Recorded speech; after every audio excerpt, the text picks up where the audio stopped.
working on.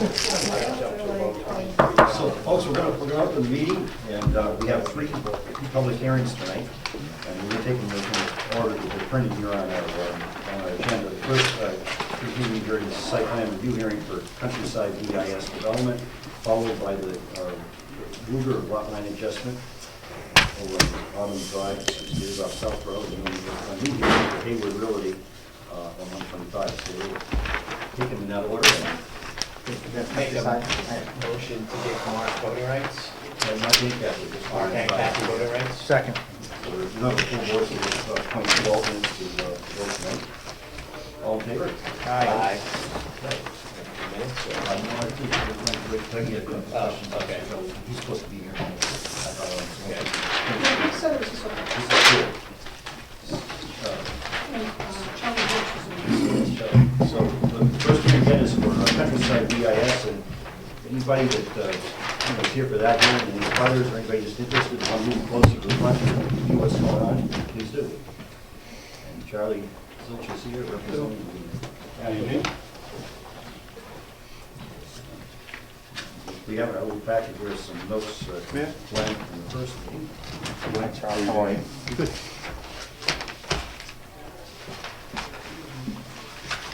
So if there are no butters to this here tonight, so you want to review anything, Charlie? Yeah, does everybody have a plain copy? And I bought some that are exact same that you have here before you, if anybody needs an additional copy. All set? Okay. And I got we have made some changes, so I do have the original layout if anybody wants to copy that, just so they can do some comparison. So feel free. Yeah, I'll take it. Sure.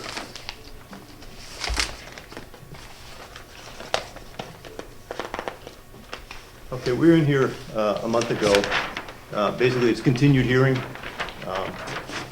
Like I said, from December for site plan for an ice cream shop and 2 retail crafts buildings on tax map 216, lot 27, located on Route 125, owned by 180 Route 125 LLC, Raymond Durbin, and the developer Countryside BIS Development LLC, which is Nancy Orlando, who's with us tonight again. As you may recall at that last month's meeting, we discussed the proposal at length. My feeling was, at the time, the board was fairly receptive to the layout of the proposal for the ice cream shop and its associated parking improvements. The concerns were basically with the crafts buildings, the market area, specifically in regard to septic or lack thereof, and the parking. So basically, since we had met last month, I've gotten together with Nancy a couple of times to go over this. And she's made some concessions, we made some changes, but I thought at this point we should probably come back to you guys one more time, just to run it by you before we go ahead and tackle the review letters that we have. We have review letters from Nick Crescenti on behalf of the fire department, as well as Glenn's letter, Steve Cummings. And if you guys are amenable to these changes, then we're going to have some changes to the septic system, and I'll have to get that back out to the state as well as water supply approval. So just want to show you what we've done here. Like I said, the issue before was, what we're doing with the back portion of the property. The ice cream shop's located towards the front with its parking right across the front of it, right along adjacent to the 125 layout. And the most noticeable change is we relocated it's the 20-foot by 35-foot retail crafts building that was out in the back or the rear portion of the lot, the westerly end of the lot over by where the stone wall is out that way.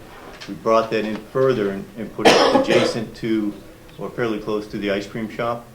Reason being is what we're going to do is we're going to try and provide public restrooms in that building and tie that into the proposed septic system that serves the ice cream shop. So you can see we've got a tank there. I think with a little bit of grading magic, we can probably keep gravity feed and get everything to feed down to that septic system. So as a result, I've also, and I don't have a lot of detail on it yet, I will get that done at some point, added onto the septic system. And as you can see, it's tucked tight to the lower southeast corner of the property. I could add X amount of flowage, sewage flow into that before I have to worry about nitrate setbacks. So I'm able to add about another 150 gallons a day into there. which equates to about 50 people coming in and out of that public restroom, which is kind of what we had anticipated for the ice cream shop. So we now have a flow rate of 980 gallons a day, as before we had about 830, I think it was. Yeah, 830. So we've increased it by about 150 gallons, which I think should be sufficient to accommodate, any of the people at the market that may need a restroom. Typically, you have just a short stay, and then they're out of there, and they don't have a need for a restroom. But I think this would certainly take care of it. The second bigger change is we talked about parking last time. We had about 35 spaces, including the handicap. We've added on another 5, so we're up to about 40 spaces. We did that by extending the parking area further westerly into the property. You can see we can kind of push that further out. It kind of took over the area where we had the 20 by 35 building. So now the 25 by 35 building. Pushed it closer to the back building, the one that's 20 by 25. So the parking goes right up to that one now. So been able to add a few more spaces. The other changes is somewhat minor. We kind of moved around the ice cream shop and its parking just to accommodate these changes on the site. I do want to note that there is, should it ever need be, we have another area where we could site a possible septic system if this was inadequate, but I don't see where it would be, especially after I've had a chance to talk to Nancy about what she's really planning for this. And I think she wants to speak with the board and just kind of let you know the size of these markets that she has planned here. I think maybe we got a little bit ahead of ourselves last time, thinking it was going to be bigger than what we're really actually planning. At least that's my understanding once I've had a chance to really talk to her and see what she wanted to do here. But unless you have any questions on just these, I think she just kind of wanted to talk to you about what she plans on it. Hi, again, I'm Nancy. And basically, I think the terminology event really shook everybody up. And my thoughts are this. The area, even though it's almost 2 acres, it's really not that big. So I can't have a fair in this area. My thought is I'd like to promote local business and local artists and so on and so forth. For example, I might have somebody come in who, I don't know if you've ever seen, for example, the man that goes out and does the carvings from Maine. He does the wood carvings. I might ask him to come and put on a show kind of thing. So people who come to have ice cream or come to the craft shop might have an interest of stopping and staying for a half an hour or so. I don't expect people to be there for a day. I expect them to be there half an hour, maybe an hour, and then leave. So the event type of things is more of just a value added, something that will bring people in to go shopping in the craft store or have an ice cream. So it's not going to be something where people are going to spend hours and hours there. If I did a farmer's market, it would not be to the size that you all are familiar with. It would be fruits and vegetables. People come in, see their fruits and vegetables, and then leave. So I agree. I couldn't do something along the scales that I think that you were thinking I was thinking. So no, it'd be a little bit smaller and more of a promote a local business kind of thing. Good question. You're still looking to phase it, and if you are, how will you anticipate I am doing that? looking to phase this. It may change depending on when I get all my permits, because obviously I'm not going to open up an ice cream shop in September. I'm going to lose my first year. I'd like to do the ice cream first. I'm hoping to do the ice cream stand first, and then phase in the second building, which would be the craft shop. The third building would be at a later date, and it's going to depend. I'm not going to say what year I'm going to do things, but it's not going to be everything at once. If it looks like I'm not going to be able to open the ice cream shop this year at a reasonable time frame, then I might do my craft shop first and do the ice cream the next year. How about the associated parking? If you just do the ice cream first, what are the thoughts on how the parking would get arranged? the parking would definitely be in the front and maybe a couple on the side. If a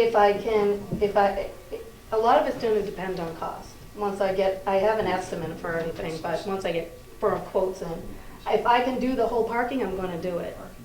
Regardless of if it's just one building or if there's two buildings. I would like to get the whole parking lot in if I can, at once. That would be probably the most efficient way to do that.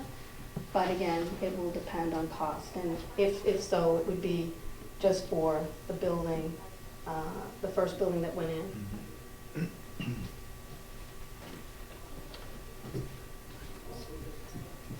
Any other questions? So we'd have an idea of how many parking spaces are required for the ice cream shop, if that were the first building to be built. Yep. We just, I think maybe you were talking, I'm just kind of feeling Dougie a little bit about what had gone on earlier, that every time you build a building, you build the parking associated with that structure. But overall, it's like it flows a lot nicer here. Yeah, it seems to work, and like I said in our discussions, it seems like it's going to be more than enough as far as parking and sewage to handle everything she's looking to do here. So I think the next step, like I said, if the board is okay with this layout, is to start addressing some of the review letters and responding to them. And obviously we'll have to go back to the state as well. I don't know if you have any new comments. You have a number of comments. Yeah, I have no new comments. I was happy with the redesign of the plan to see the stepping away from the portable toilets. I really, Yep. I was not really keen. I didn't realize it was going to raise quite the I concern. I wasn't keen on that concept really from the get-go. So it's nice. I think if you can manage to expand that septic system a little bit more. I do have one question regarding your comments, though, Glenn. You had a note in there that I think if your parking allows for 30 spaces or greater, then you need to have internal islands, that sort of thing. Yeah, yeah. One thing I wanted to ask the board, would you be amenable to a waiver on that? This is not your typical block of a parking lot, a big vast expanse of a parking lot. It's gravel, L-shaped. It's going to be buffered by one of the sidelines with trees, and then you've got the buildings breaking up other areas as well. And I think the intent of having internal landscaping in a big parking lot is for shade, for to knock down the wind and that sort of stuff. I think this, just by virtue of his layout, will effectively do all those things that you're looking for. You indicated some of the other concerns with this walking path and the gazebo. Right. The green area there. Right. You don't have 30 continuous, do you? You got 20, what is this? I didn't really. I'm not sure. I didn't. Yeah, it's not. We probably don't speak to it that We don't way. speak to it that But way. in The fact, physically intent is- says 30. The intent is we're thinking a big square parking lot. Right. And this clearly isn't that. Massive chunks of asphalt. Yeah. Right. And that would be, if I do need to file a waiver for that, then that would be about the only waiver with this plan. I don't know that you would, Glenn. I mean, we haven't interpreted it. Come up with specific interpretations. Yeah, I think with the final design, that's a legitimate discussion topic, but I think the board could go either way. They could either grant a waiver, or they could stay, they could say for the record that this isn't the kind of parking lot that we felt required that kind of The spirit and internal. intent of our ordinance. Yeah. Well, it isn't continuous either. I mean, you've got 29 over here, and you've got others over here. Right. You've got the building that breaks it up here. So there is it's not a one continuous area. Like little straw vote among members as to how, if they feel it requires a formal waiver application, or simply we can handle it administratively through. You got the wording there?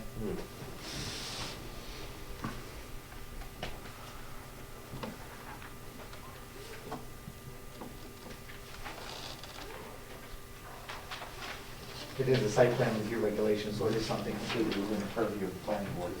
Yeah.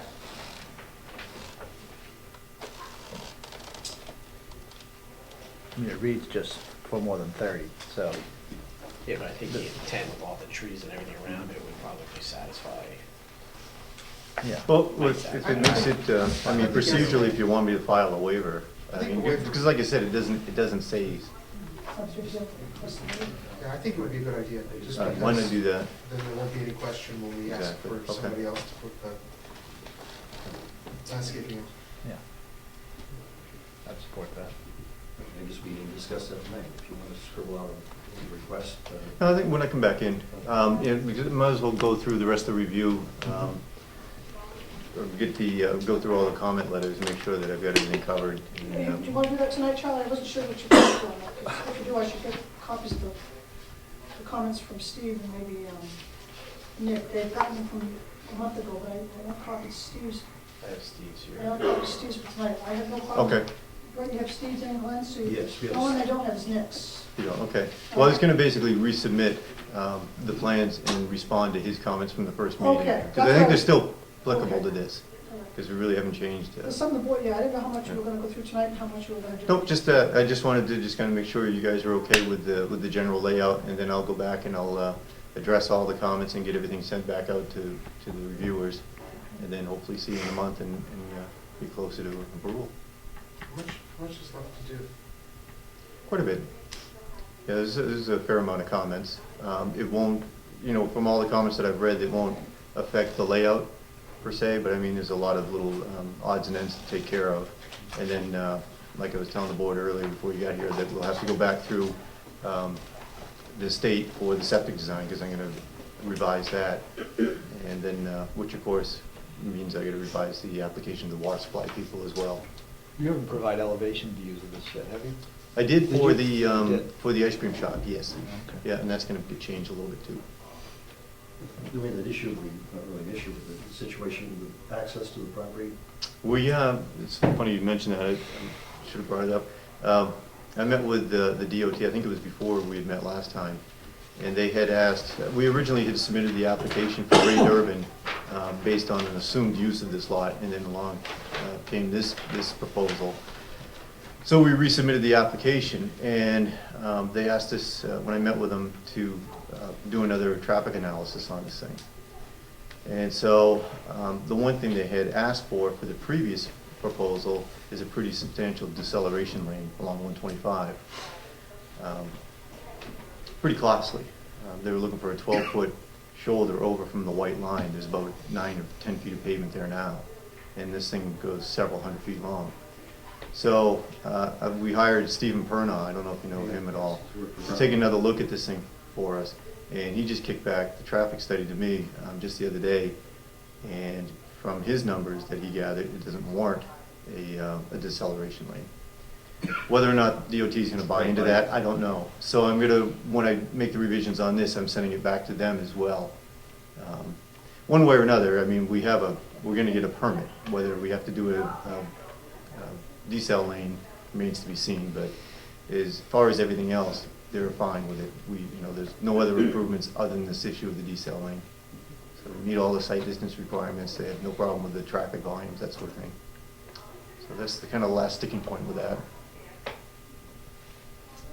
Very good, so a month from now, not next meeting, but not our first meeting, you want the second meeting in January, or in February? Yeah, February 7th or February 21st? February 7th, if we could hold that. Would that work? That's a lucky number. Okay, I hope so. Yeah, I do too. Nancy does too. Was that a motion? Are there any comments on this? If there's any other questions? I'll make a motion, we continue to February 7th. All in favor? Aye. Charlie, just note that I need those plans by the 4th or 5th of February, so actually, if you change them considerably, Steve Cummings needs them. They'll have to be sent along to him, so I should probably, as soon as you can get set to me to send to Steve. Okay. I hope to have I mean, has it everything. changed so much that Steve will need a new set of plans? or- Yes. Okay. Yeah, and he had some particular comments that I need to address anyhow that, yeah. I would say, I mean, he's in Florida right now. I'm Yep. not sure if he'll be back by February 7th or not. If I can have him a week before or... Okay. Or if you want, I can call him and ask him if I can just email him PDFs of the plans too, in the comment letter. Because I know we've got a few changes to the drainage design as well that he's looking for, so. But I'll CC everything through you. Appreciate it. Okay, great. Well, thank you very much, appreciate it. right, Happy New Year, everyone. You too. Thank you.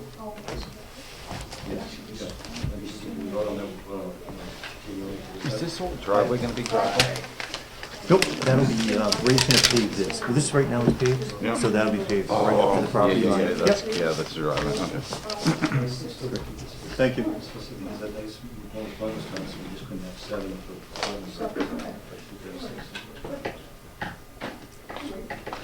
Thank you. Thank you.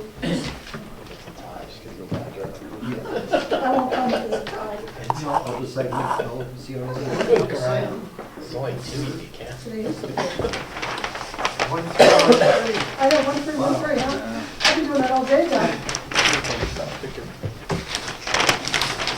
That's the old one. Yeah, 1313 Mockingbird Lane? You know who lived at 1313 Mockingbird Lane? And they're compare us to Adam's family. Adam's Family or the Munsters? One of the Munsters, oh, Munsters, yeah. Who's the Munsters?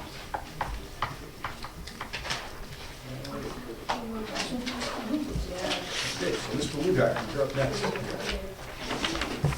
Well, you haven't seen these, have you? Have you? No. No. No, I'm not. Did you take that? What's this supposed to be? That's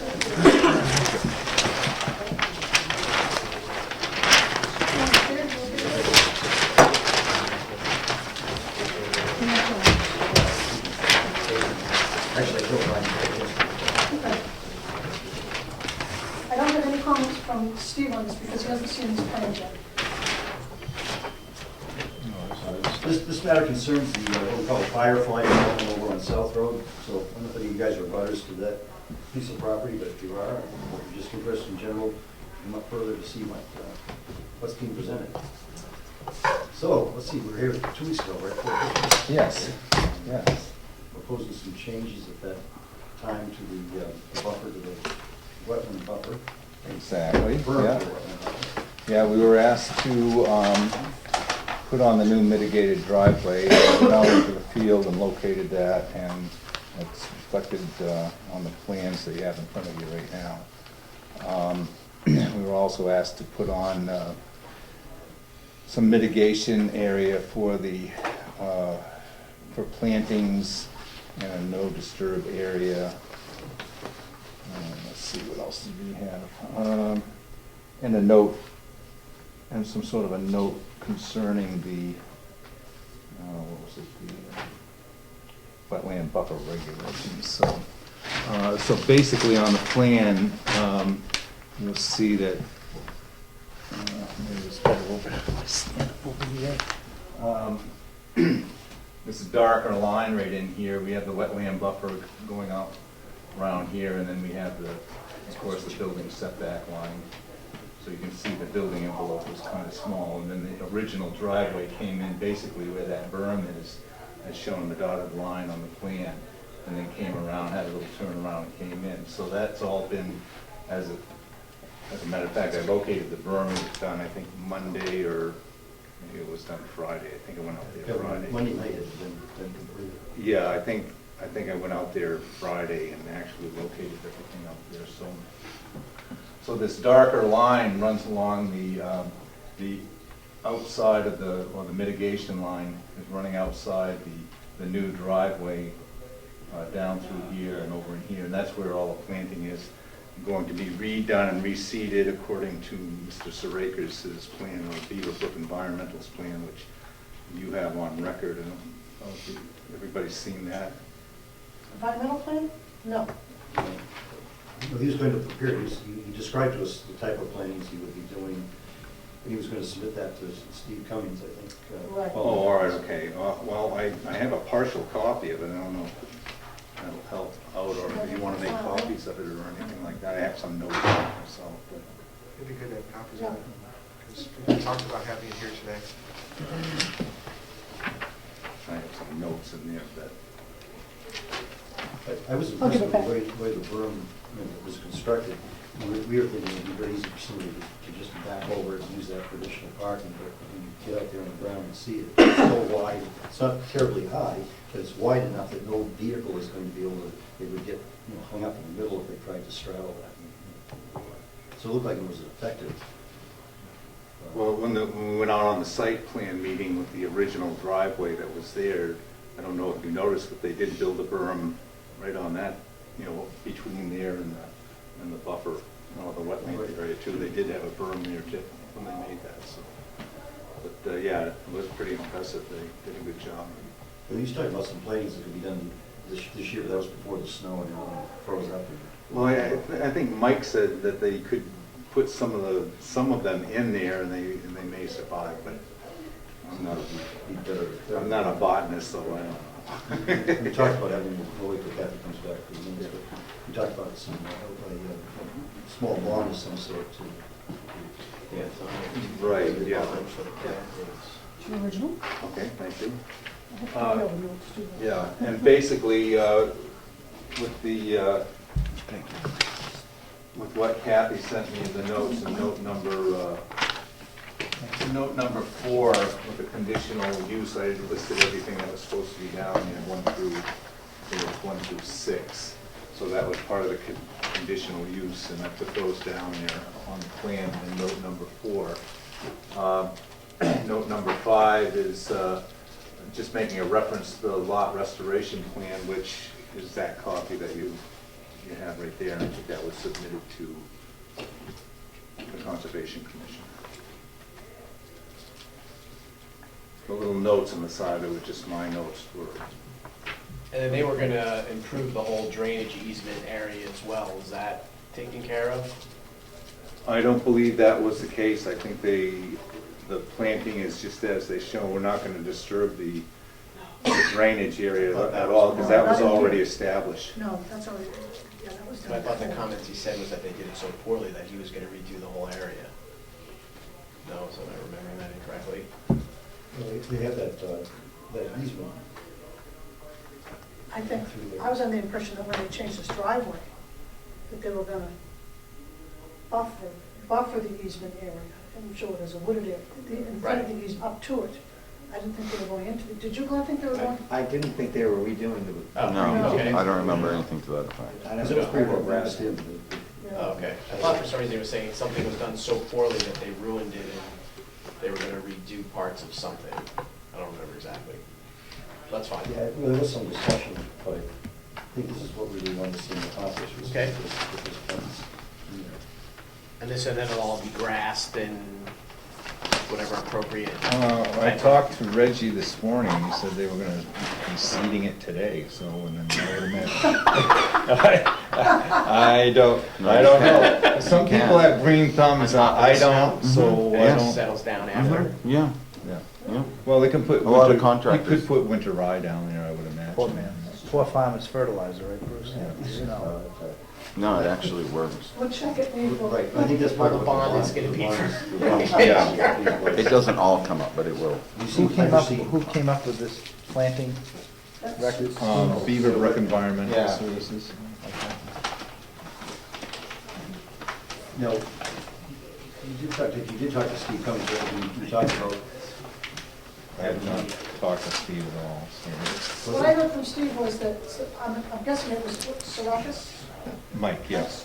Dropped Yeah. off something to Steve, but Steve's little one-line note to me was, I don't see much change in that yet, Kathy. I don't see that I've done much change. So I'm not thinking that Steve has seen this. Oh, Planting. huh. I thought Mike had said that was sent in, so. I thought this was exactly what we had discussed at the last hearing. I can send that to Steve. And Steve's out of town for the next 4 weeks, I think, but I can email him, I can scan it, send it down to him.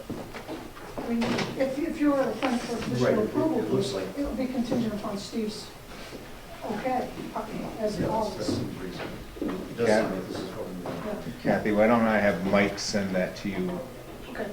tomorrow? I'll give him a call and have him send that to you. So we didn't talk about it specifically, but it encroaches on both sides of the right angle. So there's this area too. Is the berm going to go around the whole part of it? I mean, this is the buffer. Yeah, the darker the line that's going around the driveway It that's only in went around the one buffer. half of it. Should we not have turned the corner? I guess I don't understand. So, I think it this was graded is, that way.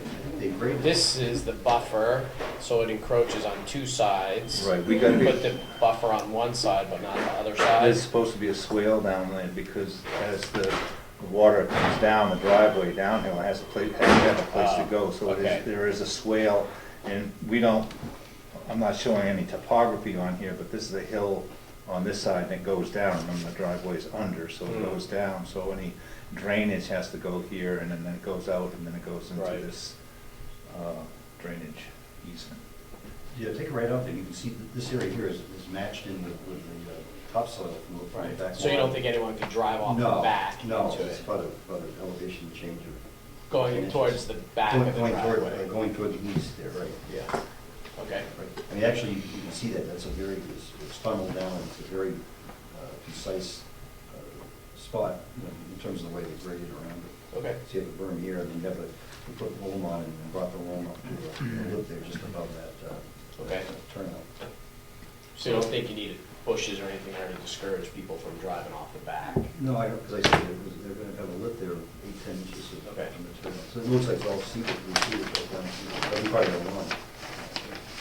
So we have a problem, just in general, where we tend to do things and then we don't have a lot of leverage for enforcement. It's a bond. No, I understand there's a bond for the plantings. But, you know, once somebody moves in here and, you know, 4 or 5 years goes by, I mean, I just wonder if you have any, the applicant would have any suggestions for, I mean, you've got no, you know, text on the deed and so on, but is there anything we could actually do on the site, any notice or something, any way that we could have a better chance of somebody deciding that, I mean, if somebody wants to put a basketball hoop there and they, you know, dig out a section of the berm, I mean, that's the kind of thing that could easily happen. I mean, do you have any suggestions about anything else we can do to keep it the way it's gonna be when this is done? Land mines. I don't know how you, I don't really know how you'd be able to enforce it unless you came by on a regular basis and made sure the landowner didn't go across it. I mean, what do we do? Put a great big guardrail fence around it, or, I think that's kind of excessive.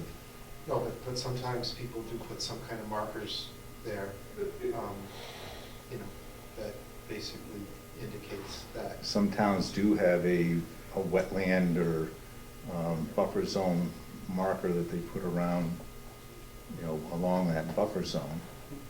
But unless you have that in your ordinances, you know, I don't know how we can be forced to throw I think that that's out. kind of the spirit of having a buffer.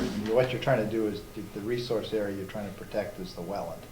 And we have a buffer zone to ensure that there's some sort of a transitional area there that sometimes things happen and then sometimes they don't, depending on what the project is. So that, you know, we're still maintaining the spirit of the thing, or the intent is to protect the wetland. So I understand your concern, though, that it seems like that'd be some sort of a code enforcement or some sort of inspection thing. And you don't have to get a building permit for your example, right? I mean, you just go put it in this town. I mean, I don't think that, you know, I don't think that having a marker every, 10 feet would be excessive, but I think having one marker up there that says that it's a no disturb zone might be a good idea. Because then it's one physical reminder that, it's there for a reason, as opposed to something that, somebody thought would look nice to have a nice little berm. Well, I suppose you could have a piece of 4x4 pressure treated with a little placard and the other placards. But the berm itself is physically large enough that you'd have to get into a small machine to disturb that. If you're going to put a basketball hoop in, for example, it's not a level terrain. It jumps up at probably about 1.5 feet in elevation from the driveway out. So it's a substantial mound of earth that people would have to physically dig out in order to put their Right. structure. Somebody would have to physically dig it out, and I haven't looked at my deed since I moved into the house, and if I realized that anything that backed up, I just wanted another foot there, I'd be tempted to, Oh, yeah. you know, just take a shovel and I'd have another foot. Yeah, yeah, If there's a physical marker there, it's something that reminds me that, oh yeah, there's a reason it's like that. I mean, what you're saying, a 4x4 post in one place with something that says something about, you know, no disturbance. Not a very high post, so I couldn't mount the basketball. I was gonna say, actually, basketball. Yeah, those are. I mean, it sounds like a good idea. I mean, when we go out and monitor our easements, people dig up the granite bounds. So a 4x4 post or a sign, if someone really wants to do it, nothing's, you know, it's not a deterrent. I mean, it might be a reminder or an extra step in their process, but Well, an extra step in the thought process. If the plantings are successful, they're going to be, you know, form quite a barrier on their own, on top of that. yeah. Okay. So you have to have a real. It is being made a deed restriction. Yeah, I think that's kind of the real catch. You go to I flip- guess you a go to- mortgage company and a go- refinance could actually go out, and if they found an issue, they could say, you're not in compliance with your deed. Right. And that would be the most I effective think deterrent. you're right.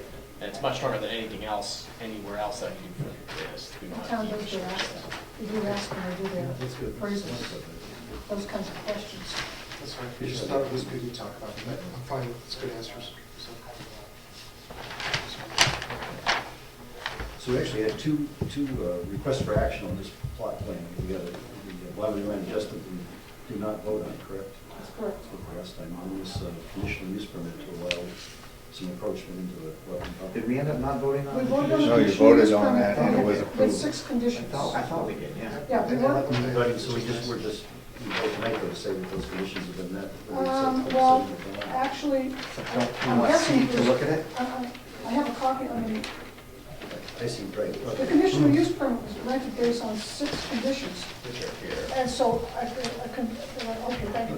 Okay. So the conditional approval, right plan can be based on those conditions being met, which. And shown on the plan And now. shown on the plan, shown on the plan. For example, Bruce, we don't have the $2,000 bond yet. Correct. And You know, 6 it is says- planned to be reviewed by the engineer. Right, and we're not Engineer sure that costs Steve will be has paid seen by- I don't think Steve's the Lot seen A that. restoration plan, which we would want him to see. Now, I have a dumb question about number 5, on deed to reference in the Question disturb on zone. that, Do we actually want to see the language that's going to be put on the deed? I think that we do. I mean, See, the boundary line reason- adjustment, so we want to see the deed. We want to see the deed. So that can be a conditional approval, a condition of Of approval. the approval. Of the approval. That a copy, doesn't have, just a copy of the deed to show that language. It's a boundary line adjustment anyway, Steve. We have to have, I think I told you that before. So We need to see he gave me copies of sample the two deeds. adjusted deeds. So the sample deed for lot, I think this lot is A. We need to add the language for the notice studio. Second that motion. Maybe we already Okay. we kind of already took care of that last meeting when we voted the Yes. conditional. So I guess all we really can vote on now is just the boundary line adjustment. Well, that's what Kathy was saying, that those would be conditions of the boundary line adjustment approval. Yes, Right. The driveway access, that's all we can do. yes. So basically, you need the bond and you need the deed, that's what you're asking And we for. need a final sign-off letter from Steve that he's seen the Lot A restoration plan. Which he may have seen already, but we don't have any evidence of that. No, as of the writing to me yesterday, there didn't see much change, so I don't think he's seen what I have. Seen it includes it. He hadn't seen it, that's what his note to me was, he did not, there's something was dropped off in there that didn't show him much of a change with his words. No, I understand, but the language is, Scott just needs to see it. It needs to- Well, he needs to Right, approve. he needs to, he needs to. Okay, thank you. And he was here for that discussion, he knows what we were looking for. So if I understand, the conditional approval will be based on satisfying the 6 conditions of this conditional use permit. Which we've already Correct. voted. Including. Yeah, but we're gonna make a motion Being able to review. to approve the lot line adjustment, subject to, Yes, you know, evidence of conditions 2, 5, and 6 being met of conditional use permit, which is the bond for the plantings, the deed reference, and Steve Cummings' review. yep. Because everything else is already on there, So was the motion? that's I'll what make Bob that just said, the motion. Oh, motion. okay, so then I'll second. Okay. I thought you were making a motion. All right, let's just trying to clear things up. So I understood it. All in favor of that condition? Aye. Aye. For 120 days or the Yeah. next closest meeting? Get that next week, that's on to the second next week. Did they actually have somebody move in? Pardon me? Did somebody move in? I think the closing's supposed to be tomorrow, so I don't know if they have or not. No. Oh. Okay. The only other thing I'll need to do on the plan is put the revisions in the revision block, which I didn't have time to do Yep, today. and when you do that, Steve, I'll send you a letter sometime next week about the conditional approval. We have 2 paper copies of the Mylar, right, the final Mylar. Okay. Go to the registry for pre-approval, you know that. Right, And then 2 paper copies in here, okay. and why don't just give me the, and that $2,000 check from Reggie. Yeah, not from me. That's right. That was continued, I mean, that was conditionally approved to 90 days. 120 days, I think, yes. At the closest meeting. All right, thank you very much. Thanks, Steve.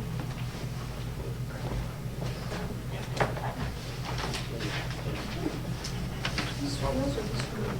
These two, these are Yours or mine? extras that Oh, it's good. What can I read? Thank you. Sure.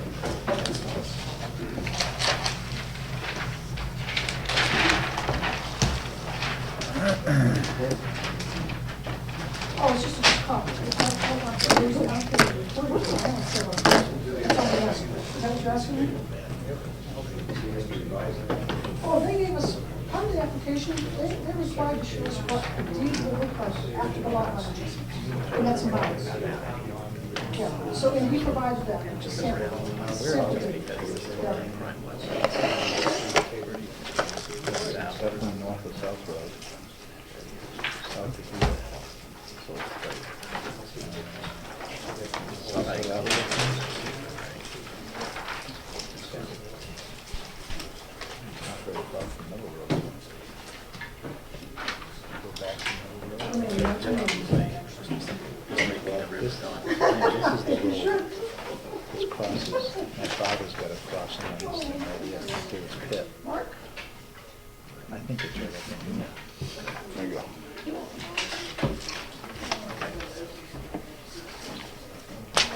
Oh, does it show the drainage? And I also, This wetland right here? The 2 previous hearings were continued public hearings, this is a new application hearing. It's an amendment to a previously approved site plan. And, Kathy, I think it's certified we have all the letters and we have our application material in the file. So, I make a motion to accept the application. second. Motion made and seconded to accept the application. All in favor? Where are we, Bruce? 125. South of Middle Road. PGI. BGR. Mr. Hayward's here, to present his plan. Are there any abutters? I don't see any abutters here at the site. We do have a letter from one of the abutters.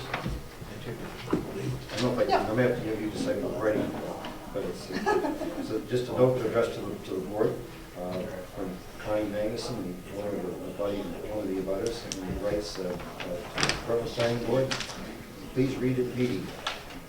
All okay with Magnuson Farm. Thanks, Conrad Magnuson. So, Man, a few words. You got through it. affirmative, statement there. Yeah. You get right to the point, so that was appreciated. Before Dennis starts, I have a copy of the original plan, fellas, if I can hand that, so you can compare it to this, the original please. approved plan, huh? I knew you would. But when you were gonna mark out the 50-foot buffer, Don't rub my plan. this does not show the wetland buffer. No, so I just drew in the 50-foot wetland buffer, wetland area as it would apply to what has been constructed on this project. Because there was another site plan of the original approved plan that showed it, but it was in a much smaller scale. Yeah, and so it was harder to see, but that's how the wetland buffer affects the constructed area.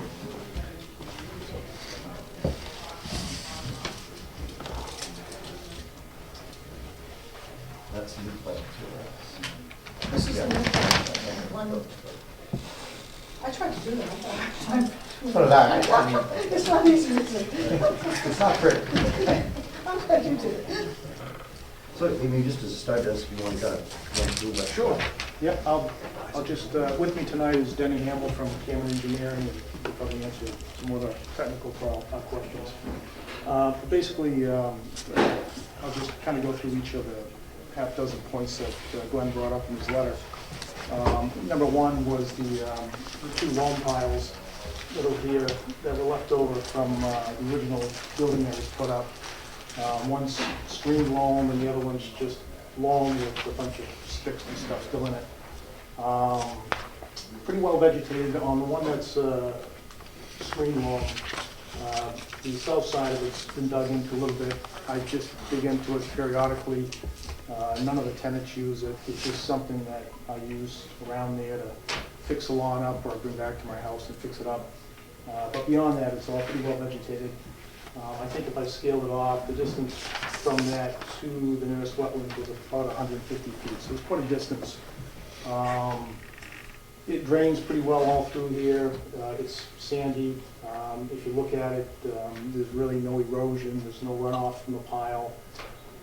We did, after receiving the letter, went ahead and put some erosion barrier around the face of it, just to be safer than sorry. But again, there's really never been any erosion.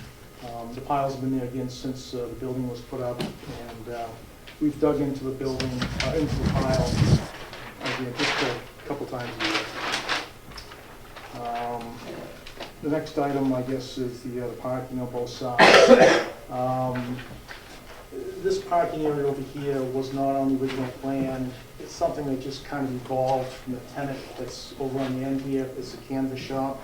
And he has a lot of boats and trailers and things that come in periodically that need repair. So we'll be there for a week or so while he's working on them.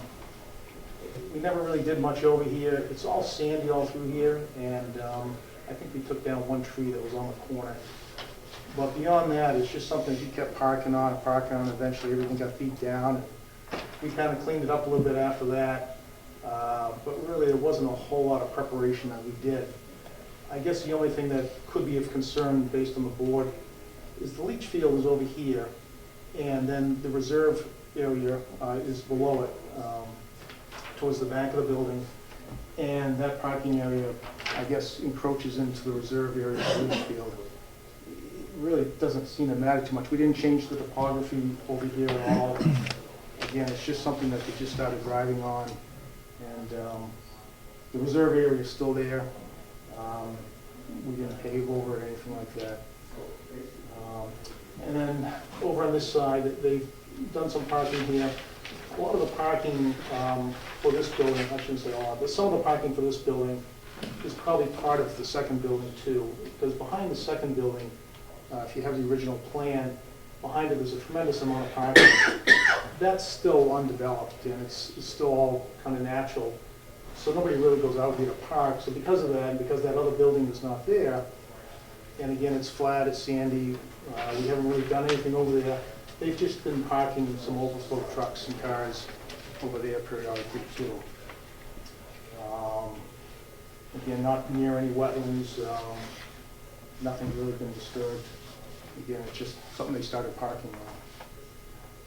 So what's the intent of this plan here? What are we trying to depict here? Well, was this paved drive behind the existing building that wasn't on the original plan? Yeah, that Wasn't it, Glenn? Correct. There was a loading area that was shown. Right here. Right, this area right here, which exists, but what has happened is they have expanded back, and now really, this is really a parking area, so that this can remain an access way. Because now, the original plan didn't have this paved area, so you couldn't go all the way around the building before.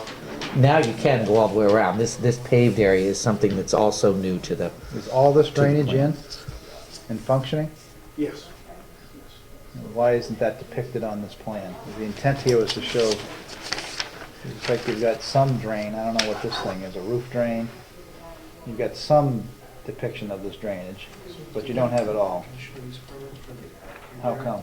I'm just wondering why didn't you show all that drainage? Well, I'm Dennis Samuels from Cameron Engineering, for the record, and I prepared the plan as before you. That plan is sort of a hybrid as-built plan in combination with a design plan for portions of it, just to show what the site happened. Our thought was, or at least our knowledge of the site, or my knowledge of the site, or the concern of the board was the filling of that back area, not the drainage so much. The drainage is in as designed. We didn't locate everything, we just located the parts. Yeah, that we well, I thought mean, was well, it's a important. concern to me, because this whole design was predicated on, if you followed this, was predicated on everything going into these control systems for various treatment and so forth. And I don't understand, so what's going on with this gravel? You know, is this gravel parking draining into these existing control features? The paved portion of this, which was the original design and approved plan, has 2 catch basins and it drains to those, and then it comes No, off. I'm asking about these areas. Just like that. These areas. This area just slopes off that way. Yeah, I mean, the problem with the back gravel parking area, it's almost entirely in the wetland buffer. So it was done, you know, including the paving going around the building were all things that just were never on the site plan. And as he explained, the tenants just started doing stuff. So now he's into, I don't understand that. What does that mean? The tenants have started doing stuff. You have no That's what he control said. over your tenants? I mean, I don't understand that. It sounds like a very weak response. Wasn't my response. oh, I thought you said that they just started parking in areas. That's right. Well, I haven't gotten to this area out back yet, Okay. but we can jump to Sorry. that now if that's a hot button, which obviously it is. The area over here, yes, that's just purely they start parking. Back here, things did not flow well out back at all. And obviously I did the wrong thing, and we increased the gravel area here so people could egress and drive out back to get to their units. If you point out here. It just wasn't flowing well, so What do you mean it wasn't, what wasn't? What's, there you're wasn't talking, room to move back here. You know, people would park in the way, and then people couldn't get around to the units. So we had a local vendor just kind of gravel the slope a little bit more so, and got a little aggressive and moved too far. Obviously, it was something I shouldn't have done, and I'm aware of that, and that's So one of the reasons we're the here depth tonight. of the parking space, what was added, so that they kept that original lane open, so that people could get Well, to the over the real- doors. Correct. Core of the problem is people parking behind a building that was designed to have no parking behind it. And I think part of that is because, And nobody wanted to move their cars, so what we did was we brought in a 10-wheeler of gravel and we dumped it right in the middle of a wetland area and we park on it. Maybe several loads, Mark. Huh? Maybe Several dump truck loads of gravel, which gave no regard to our site plan, it gave no regard to what, you know, you even admitted, well, we had to cut down a tree. So this wasn't something that you just felt like, you know, okay, people are parking there. No, it was deliberately done, so you could have no parking. And we have wetland buffers, you know, for reasons. And once again, people just did what they felt like doing without coming to see us or following the plan that they submitted to us. So my question to you is, what are you going to do about it? Well, that's what we're here tonight, to see if we can ask for permission to have it there. I mean, obviously, if we can't, then we have to take care of it. Is there some sort of mitigation route that you? no. Assessment question? No, I mean, my thought on the whole thing is, you know, I think part of the problem may have bothered, I remember you coming in a couple times for different uses of the building, and we approved a garage repair, car repair, then we approved auto sales, and I remember distinctly saying everything would stay in the designated parking areas, there wouldn't be a lot of cars out front. And again, I think there's so much land on this property, there's no reason to park in the wetland buffer. I mean, granted, you have a designation for a future building, but you have all this other parking. You could easily put in that other parking or change the configuration, so, you know, I don't see any reason to accept any sort of conditional use or anything in this area. As far as that septic in the reserve area, what portion of the reserve area has been encroached on? Percentage-wise? About half of the reserve area. But if they You had a could- problem with the septic, they could take that gravel out. Change That's it. right. I just- We never even put any gravel there. It is what was there. Yeah, I'm just trying to eliminate the easy ones. I mean, normally, we figure people would just rebuild in the same area. I mean, that's the common sensical thing. So if you have that area plus half again of reserve, chances are you would need that. But we never allow any building, obviously, on No, the no. future time. No intention to do so. That's easy. It looks like the concern with the loam piles have been addressed by the. No, is that true? I mean, why are there just huge loam piles there? I mean, it wasn't on the original plan or anything to store. Of course, he's coming back asking for that right now, and we have nothing in the regulations that would prevent storage. Except the previously approved plan. Right, which is what he's looking to amend. Right. That's what this is an amendment. Right. So he's doing the right thing to ask for it. So if your question is, why would we do it at that point, then my assertion would be that there was no regulation against storing it. I mean, aesthetically or anything? Well, I mean, You don't have any No, we don't. kind of commercial site to have huge. We all have our own thing. If he wants to have a loam pile there, he can have a loam pile there. It says right to have a loam Right, pile. a quarter mile up the street. you If go. I want a loam pile, I'll have a loam The guy with pile. all the bins and that's So I guess it would just have to make sure that it fit well into the drainage plan and there was erosion control around it Oh, at all right. times. And Which I guess is what he's suggesting. I mean, ultimately, when that second building comes in. They disappear, place, if not before. I don't have any immediate plans for the second building, so. So should the plan show erosion control, permanent erosion control measures around it? I think that's the least of the issues. I mean, Yeah, it's exactly. more, you talk about, No, but just as Bruce is saying that we've resolved that issue, I don't want to Well, just pass on I use the without. word resolve because Dennis has said I put in place silt fencing Around one little part of one of them. But you say the other one's been vegetated. I thought you're. Yeah, the other one is totally vegetated, and it sits fairly, well, what I would consider fairly close to the detention pond on site.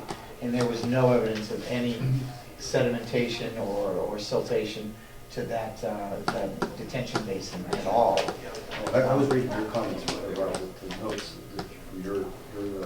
From our first site walk. But that, I mean, the first one, the one that is completely vegetated, I didn't have any question about once I went on site.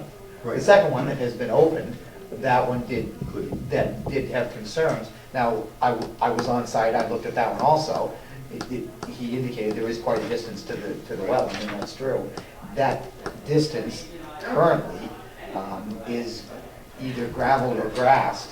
And in both areas, there was no evidence of any migration from even the exposed section of I had a the. chance to walk out there in October and walked clear around both the piles and saw zero movement or transfer off the site. But if they're going to, you're right, if they're going to show on the existing plan that there should be something that says that there would be proper, what is it, best management, what's the word for it? Yeah, best Best management. management practices. I mean, it would have been best if this swale had been constructed and the piles were here so that this treatment swale, the whole intent of this whole thing was no direct runoff out into the wetland area. Everything was contained, everything except for just minimal grading on this slope. Basically, everything was going through these control features that are on the original approved plan. So ultimately, it would be best in the long run to see, gone and see that. Or gone, or if they had I don't know, if there's no erosion going on, I don't think that's that big of a deal. What is it, one's vegetated and one's not or something? Why is No, even the one that has been broken into is 95% vegetated. Yeah. But they cut into the side slope on it and on one, on this. Right around here, I think. Everything else it's been vegetated just naturally over the last 5 years, I guess. What are they? What is it, one's topsoil or porous loam that was out here? What are the two materials? Are they two different materials? No, pretty much, one's been screened, the other one hasn't. That's the difference.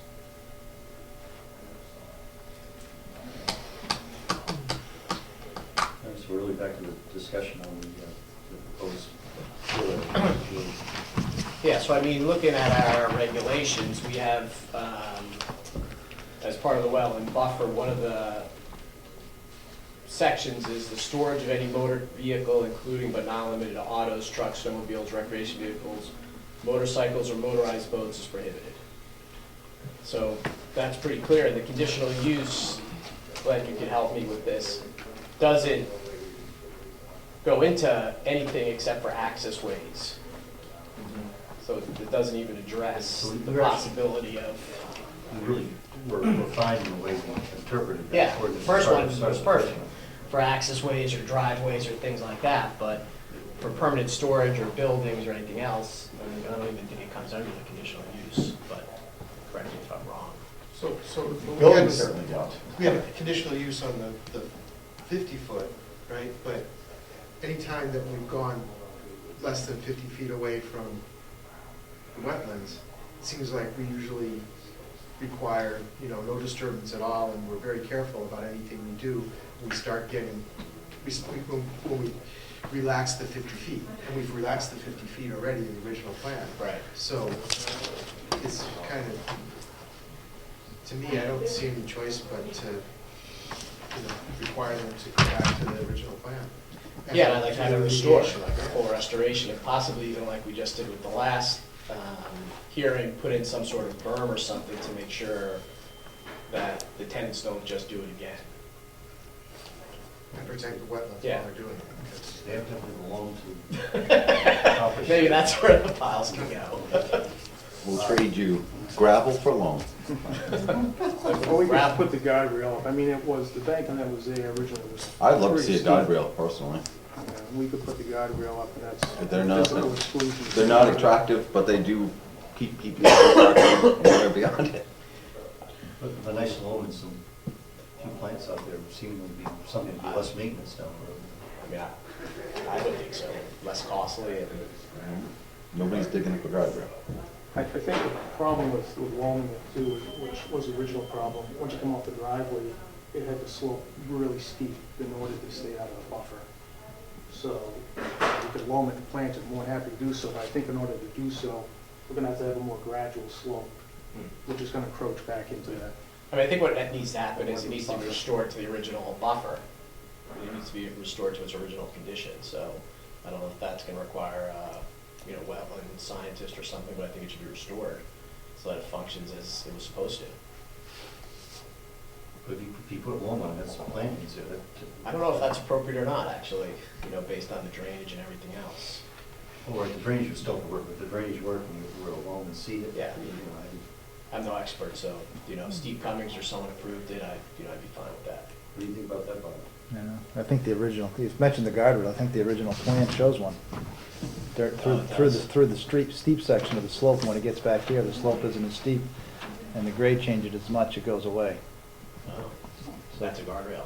Well, I don't know, looks like it's a guardrail. Yeah, I agree.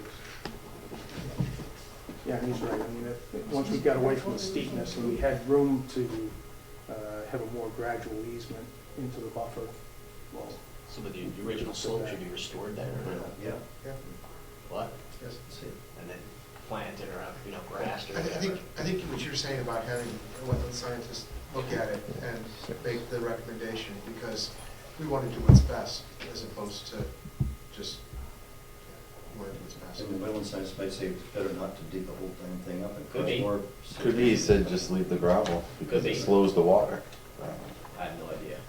I think if anything's left, I think the drainage should be restored to the original intent of this, which was all drainage is inboard except for just that outside slope, which is gonna mean revising these drainage and possibly modifications to the basin and things like that.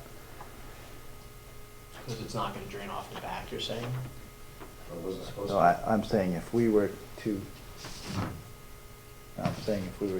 allow this feature to stay in some form, that it should be regraded to slope to these existing, whatever's out there, these basins, and the calculations done to Because now you're support. gonna have more surface area draining. Well, Because well, this used no. to fall straight off. No, right I'm here. saying, this is as an alternate, I'm saying, if anything that's to stay, that's in greater area, then the original plan should be recalculated and routed through the drainage. Like, for Okay. instance, I don't know, if this was to stay, Right. that's not, and that should be refactored in, and this should be graded in a way to, Okay. So the water doesn't sheet up from that paved lane out directly to the wetland, but it goes into treatment. right. Yeah, it does now. I mean, the pavement that's there is as was on the plan. I'm talking about the gravel, I'm saying as a, what you're talking about is removing it, returning it to its original condition. That's what you're, I don't know what the best is. I mean, I like Doug's idea. Let someone go out and figure out what the best thing is. Is it better to just bring it back, or is it better to leave it as is and not disturb it? And if you leave it as is, and like you're saying there's more flow into some area, then I think you're right. It should be recalculated. yeah. There's also extra pavement going around the whole back that wasn't on the original plan. So this pavement that goes around the back On the south side. side is also additional. Oh, I see. Like going right here, it was never connected, and now it's fully paved.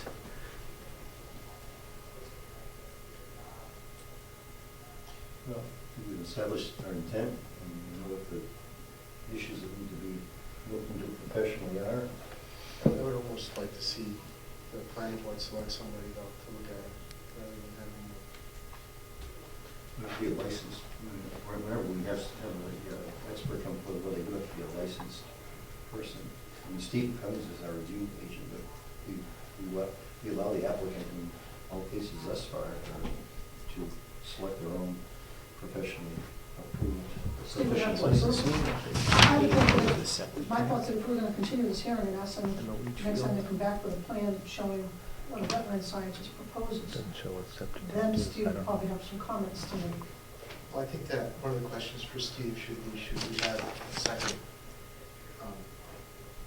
opinion, placed on the board? Is this something that, yes, okay, so they can have a wetland scientist and work with them to do a design, and if Steve's comfortable that he can, understand the dynamics of the wetlands well enough that he's comfortable saying it's okay, I'm good with that. But if he's at all hesitant and thinks that we should have another wetland scientist look at it, then I just want to make sure that we really do the right thing. Well, we always have the option to doing that, to use whatever professional resources we need, And right? we've, on rare occasions, used the specialists over at RCCD.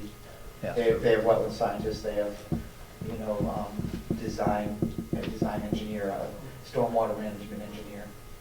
I just think that there's enough, that we're close enough to wetland with that gravel, the way it lays. Is this, Is this our prime I was just gonna wetland? ask you, I think Do you know where it is, where it would lie in terms of, it's somewhere between South Road and Middle Road, right? This is where our prime wetlands. I think it, I can't really tell which. I think we have some studies no longer find a spot was where that, several culvert zones there. the Well, they're my wetlands, favorite, but I farmers can't wanted even- for water. I know, I get your cows. Yeah. Business of some kind. So that's up against This is, Burke's, is where that wettest spot is. this is, see the little line right there? Yeah. And this is property, this is north of, is Demerit north or south of you? South. So, and this is up here. Right, so this could be one of our prime wetland complexes, which would even have, Depends on what the scale is Bigger on this. buffers. What's the scale on this? I mean, but unfortunately, we don't have the tax maps on this one. how far from Middle Road, how far from 111A is this project approximately? It's your dad's driveway. Right, so I think it is on this thing here.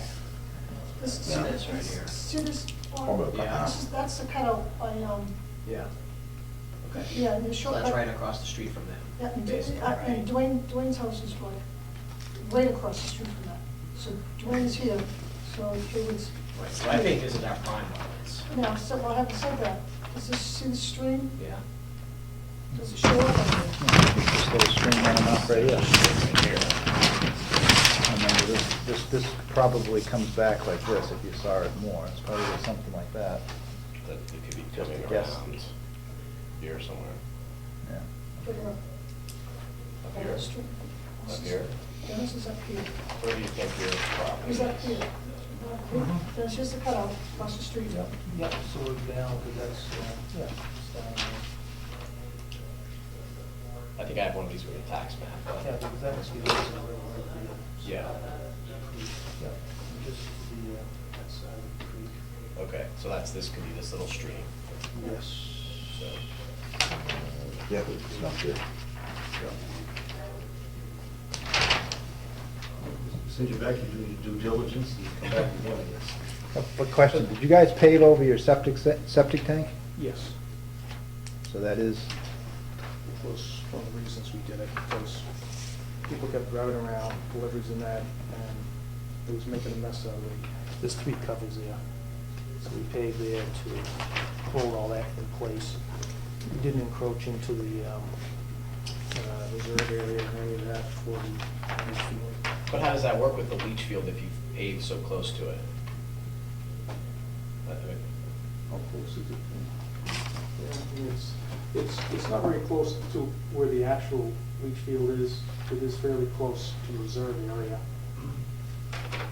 I think you, Have to use you the know, reserve area. if you follow the grading, see this here, none of that water.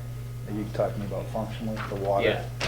Yeah, I mean, the original intent was there wouldn't have been any more water than what would have fallen right on top of it, because this would have been graded to, or the water would have went this way. Oh, Or there right. would have been, so there would have been a little bit of water that went off the project. Right, Yeah. so should we talk about whether to leave that paving there or not as well? Well, because, isn't it, I thought that you were saying that they should redo the drainage calculations based on the way they want to leave it, once they, you know. But there's additional paving in the back as well. I mean, it's Or on outside the side, buffer, sorry. I think, as long as it's, Right. as long Yeah, as it's so it's evaluated against the drainage system, then That's I fine. don't think that's a Okay, big issue. Fine. But they do have to do the calculations. Yeah.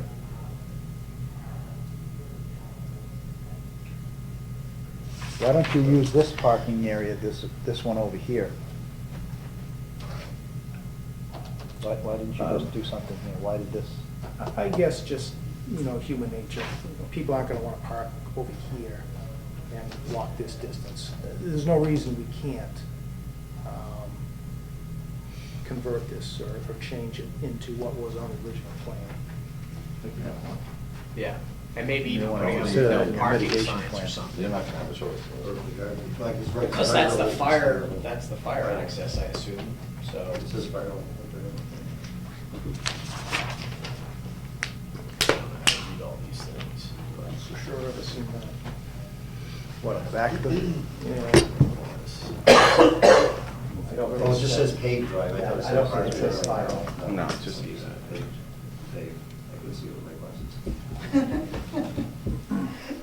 I want to make sure that the minutes are right before, I'm not sure where we're headed on it. I think I know where we're headed. Well, it just seems like there's more investigative work needs to be done before we can go any further. Well, that was And part we're of going to tonight's continue the function. hearing, I Oh, know, yes. but we're expecting them to incorporate wetland scientists, that will Yeah, show, engage it, engage a wetland scientist to show the restored area in its original condition as would be recommended by that person, and to recalculate the drainage, evaluate. Very Two technical hand in separate hand. things. Okay. Two separate things. One thing is wetland scientists, and basically what the requirement would be is that as far as the use they make of the property would end where the original plan shows the pavement ending with the guardrail. And then in terms of what to do and how to treat the area that needs to be fixed, that's what we want, the input from the wetland scientist. Yeah, I think that's true. What's the optimal Yep. restoration? Right, Leave it, right. change it? It almost looks like those Somewhere in the two middle. experts have to work hand in hand, right? The guy doing the drainage calculations and the. Well, first, I think you would figure out what's the optimal. Yeah, I think the rest, Design. I think the Second dealing with the is- wetlands buffer is the first, the drainage is just gonna become secondary, it's something that can get, I'm sure they can make that work. It's more that you want to bring it up now so that it's not a surprise to them later. during this things. And then installing the guardrail. Well, we're not going to condition approve anything, they're going Yeah, to they're put gonna- back the plans. okay, I just okay. want to make sure that I have it right with what we expect. Yeah, no, I definitely think it's important to because we want to have the opportunity to look at it ourselves, have Steve look at it, decide whether we want another expert to look at it, review it. And then I guess the question is, if that's pretty much packed all the time, there's a permanent storage, seems like there's a storage trailer that sits there. Where are those 20 cars gonna park? Well, I guess they've got You to know, what would park, your plans, I mean, maybe you should show where the additional parking will be, since certainly there's more parking going on than you have parking spots. right, I think what's gonna have to happen is we're gonna have to, this is the building that's here now, we're gonna have to take this area over here probably, and what was already forecasted to be parking, and put some of the parking here. My only long-term concern, maybe Denny can better answer, is if we take some of this parking and put it over here, how are we gonna do the drainage on that? Because obviously, you know, I think much of that was planned to be paved with catch basins. No, actually, it All wasn't. that prior to that other Actually, building going it's on. running off into a treatment swale over here. Right here, there's a treatment swale right here. So it looks like some of this water was running this way into this treatment swale and then down to the basin here. And then this, off the corner of this back corner of this parking lot, this would have run this way, like that. So in order to take the parking that they're using behind the building here now and throw it over here, we've really got to develop this whole section here. For the majority of it, with the exception Depends of on the what the building grade, itself. depends on what the grades are. You don't have a lot of relief out there anyway. It's not. There's not a lot of pitch. Or your other choice is to make gravel parking where your proposed commercial building is, and park there, As a step before they build that building. right? I mean, that does involve moving your, well, I don't think Not not much. much. Won't involve, it could stay. Actually, They're already all parking there. one, It's one, pretty full already there too. Wow. Yeah, it's just one row along there. one question for the board though, is sometimes we try to avoid having, if something is phased and it's clear, it's fine, but if we're gonna show parking here where the building is and try to show the conditions, I mean, it would be nice to know what the conditions are gonna be, unless the building is gonna be done. What's the timing for the proposed building? I really don't time there, at least a couple of years. I mean, it seems to me that when that happens, you're gonna end up coming back anyway. Absolutely. So, I mean, I would almost rather see it one way or the other, to basically show how you're gonna use it for the next 2 years, and then, you know, fortunately, you have Once you give to. up the right to build a second building, so if you want to try to use any, look for any possible alternatives for that extra parking beyond, you know, if you redraw the plan, it's a new plan without the building, then you'd have to come back and refile and get a new Commercial approval. building, yeah. for the building. I would Personally, do what you want, but I wouldn't give up the. Oh, I agree, because things are gonna change, and it could be tougher to get that building in a couple of years from now. Absolutely. Yeah. so But it also we're- seems curious that if you fill up all the parking that goes with the new building, with the existing building, and you build the new building, where are you gonna park? But I don't think that's gonna be the case, I don't think we're gonna fill that up. And it's very much, you know, it's flex space, tenants come and Yeah, go. right. You know, maybe Okay. now I get tenants that use a lot of parking. Yep, 6 months from now, Might half of not. those guys could be gone. that makes And I don't sense. have that, so Okay. it's a moving target that you're never gonna Right. get right. One thing I want to just float by the board is if originally we were accepting of this limit of disturbance at the toe of this slope, and I don't know what this slope here was, maybe it was a 3-to-1 or 2-to-1? 3-to-1. So if they got back to that point, but this slope was steeper, which would mean that the top of it would come out. Right. All right. What do people have any thought on that? And what I mean by that is, we It had, has to work. what? It has to work. Right, so we had paving like this, that went like this. And we had a limit of disturbance right here, right? And we had the wetland down here. Right, so what's happened, oh, well, we had a buffer here, we had a buffer here, right? Mhm. So we were okay with this thing here, and now what's happened is, this has become like gravel. Well, they filled that on. Okay, Yeah. so it went out like this, and now it goes like this, right? Mhm. If they got back to this point, but they made this even steeper, and they put some, Well, it's all gonna have to come out. If they pull it out, it's all gotta come out. well, I'm just, That's why we gotta have, you know, it's gotta go back to the original slope eventually. well, we've approved steeper slopes before. What about a retaining wall? Well, that's another option. I mean, to me, as an engineer, that's another option. If, and as it's no, you know, I think there can be an argument to be made that if this is was our critical design point and it's achieved, then what happens in here, subject to the drainage and everything else, Right. then I think that's something we would need to consider, I think, as opposed to just saying it has to go back to this condition, 2 or 3. I mean, we can pull that, we can take that line, I'm just saying as an alternate, An option. so.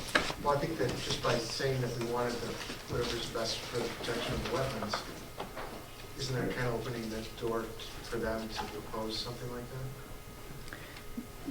Yeah, but if Well, I they come just- in with the yeah. original intent of doing that, if they, on their original plan, if they wanted to put that wall in, and we would say, okay, yeah, you're within the buffer, you're not in the buffer. Well, they're in the buffer in the road. There was a conditional use permit to even put that road in. Right. But They're put already this- in the buffer. Right. Right, but what I'm saying, right, but they got the conditional use, but if they came in with the plan and the intent of putting a wall there, Right. would we have approved it? But why are you I don't saying the wall would be Right. here? If this was the original extent of the road, why wouldn't the wall be put here? Because The there was, retaining wall. because there was a grade, there was fill here, the original grade was here, right? So there had to be a slope to catch back to existing grade. That's, what I'm saying is at this point, right here, is this point, right here, Yeah, probably, yeah. that's what I'm saying, so But we. this might not have been in the wetland buffer. So we don't know where, the wetland buffer doesn't capture the entire, where it's Well, and the wetland buffer's right here, I mean, I sketched it in, it's way out here, 50 feet, right? Right. So we, Okay. I understand what you're saying. I did, You still I mean, they retain the wouldn't use park of the there. land, but It would you're just be- still out of the buffer. well, they're in the buffer. Right now they are, Well, no, they were in the buffer to originally. begin with. To begin, we Right, approved we it. gave them a permit to, Right, right, I'm just saying that's, they retain. could be a way to look at it. They retain the use of the land that we gave them a permit to use. Well, By putting the wall in. And they may be able to continue to use some of that space that they have already added on to. Yes, yeah. The thing is that I don't know what's better. I don't know whether. I don't know, I'm just I don't know whether over saying. the years, whether having a wall there, and if the wall's not maintained, if over the years, you're gonna end up with something that's not gonna be as high quality as if they I understand. did the original slopes, but I don't know, so that's. And I think it's better to keep the no parking, that's the fire zone and, you know. I So understand. just start parking, if there's a little space to park Right. back there, they're gonna. Right, But what you're Okay. saying wouldn't change that. You're not changing the part that they would actually be using, you're just talking about the configuration Yeah. on the other side of the guardrail and what makes the most sense to do. yeah, For practical sustainability. Right. yeah. I mean, there might be more than one way to look at it, but we'll have to see what they come up with. I think what we're saying though is we don't want to hear, you know, just leave it there. There's got to be some sort of mitigation out there. So now, will they use, can we tell them to use the Rockingham County Conservation District, or they use their own, I or? think they have the right to use their own, and then if we I want, think you want- Steve, our first check is with Steve Cummings, and if he doesn't feel like he's. Oh, then we could have someone else. Just have some consistency, we've never been afraid to choose them. Okay, well, that makes sense. Because I don't the know. theory be that they're licensed professionals. Yeah, right. So this was, just so I'm clear, this paved area in the back was just for No, fire access. protection, No, access? fire And the garage doors are back here. It was These are all to garage facilitate doors. loading. Yeah. I mean, they have big bay doors back there. Right. Yeah, Right, okay. supply this All right, so it was- businesses. Did work, Goods. was regularly going to be used as part of Yes, the absolutely. site activities. Absolutely. Yep. So perhaps a month out to give you time to do some investigation. I don't know if the wetland scientist can do this now, or? Well, what I'd suggest, you know, our office designed the original site plan, and you know, there's no wetlands involved. Actually, we're in the buffer zone too as well, and not the wetland itself. We're very close to it in remediation work there. I mean, you're talking upland plantings, not wetland plantings in that area.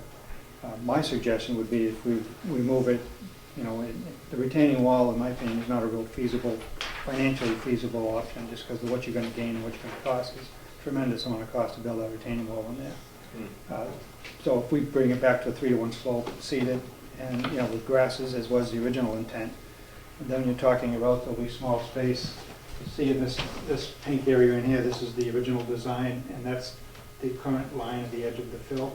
So that's the encroachment area from the original approved plan. So No, that's not true. Yes, for this fill area, yes.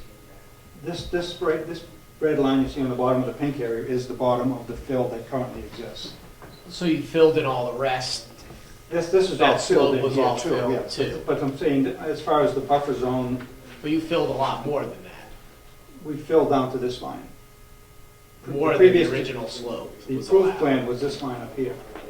So that's what I'm considering the encroachment beyond the approved plan. So you filled in much more between the pavement and that pink area. Yes, this is So fill, you've but this encroached was, a lot more. but this was fill from the approved plan. That's what he's Yeah, showing. but that's supposed to be a no disturbance zone. Right down to, well, yeah, that was the approved plan, was this upper red line. This lower red line and the pink area in between is the additional slope, the bottom of the fill area. It was approved for a That was 3-1 originally slope. approved, was That's down right. to, Now it's flat. down to this Yeah. line. Yeah, now it's flat, and then the steeper slope, they rip-wrapped the slope, the steep portion of it with crushed stone to avoid any erosion issue on the steeper slope.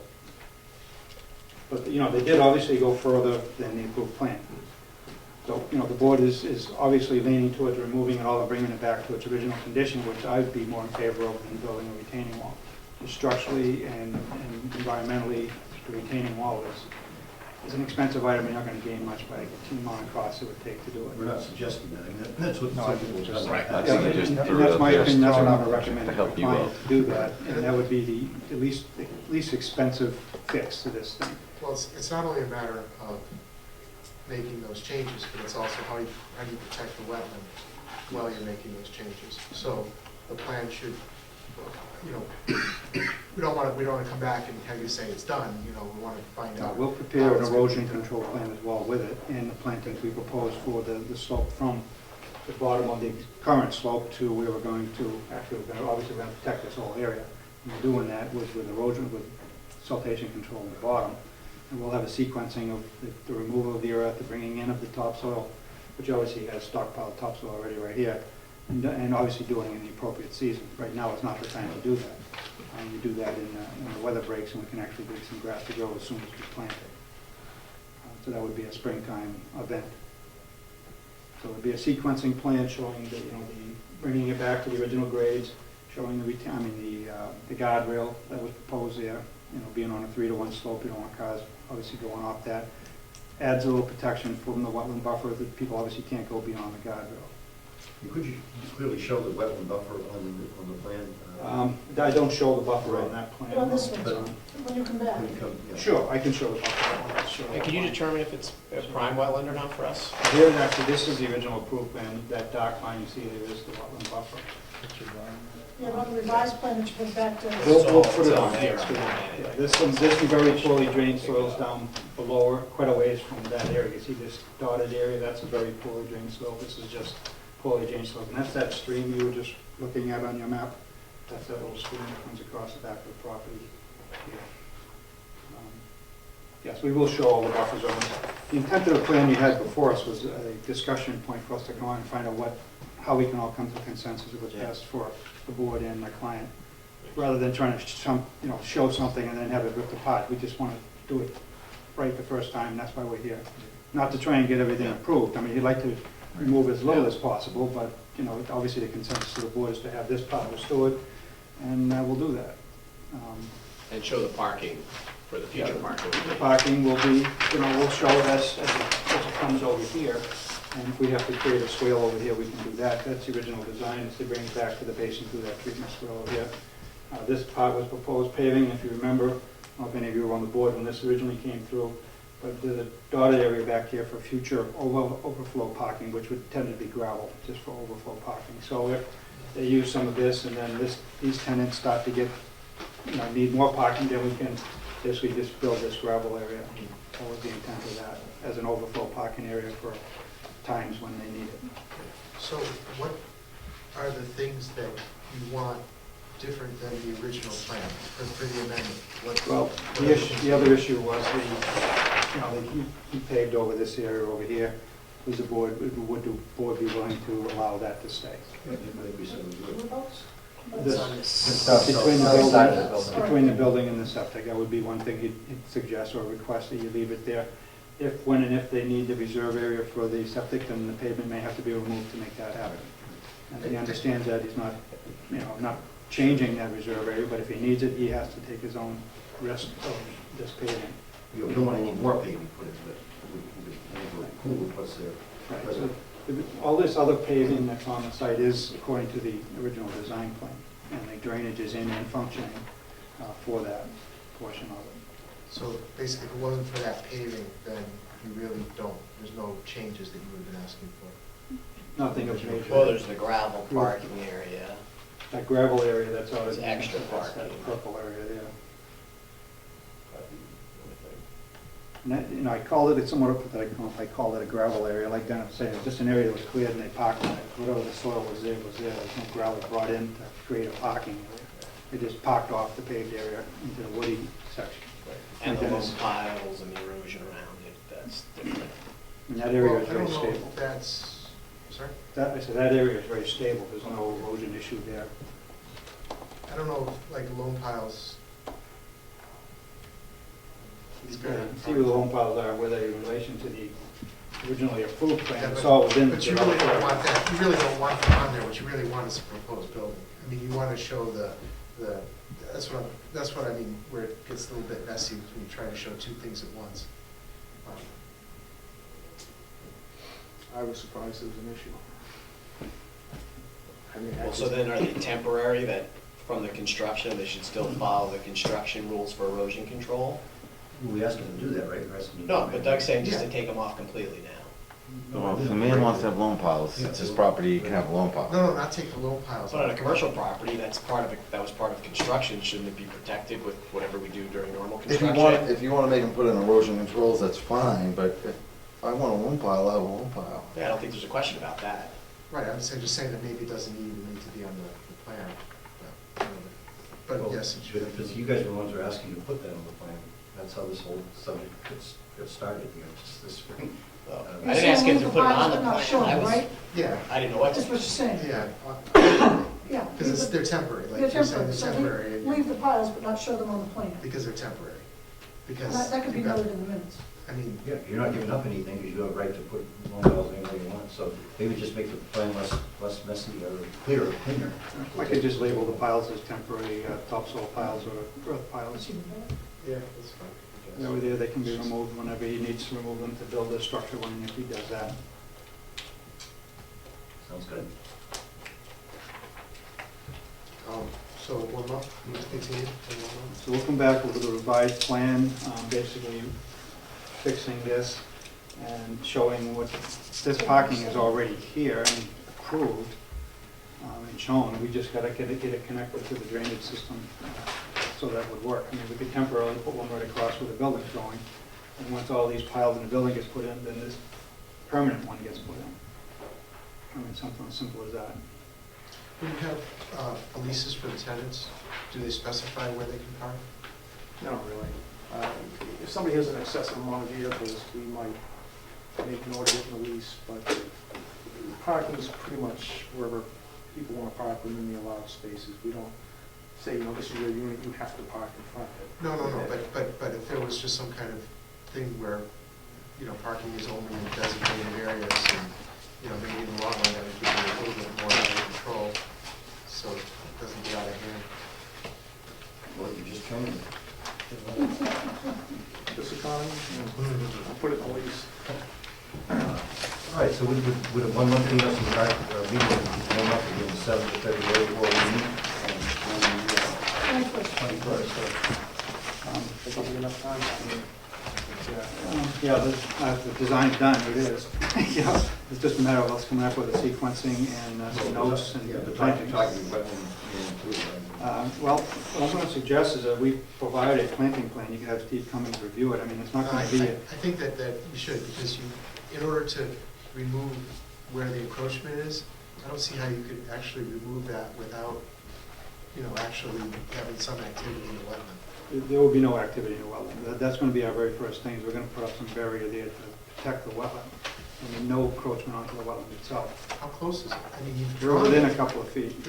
Yeah, That one- that's what you've drawn. Just at that one Just that one point, the rest of point it right there. tapers down either side. When I was out locating all these things back in early September, there's a little stake I always put in the ground when we put these wetland flags in, and that stake is actually still there. So we know exactly where that point is, and these points are physically in the field.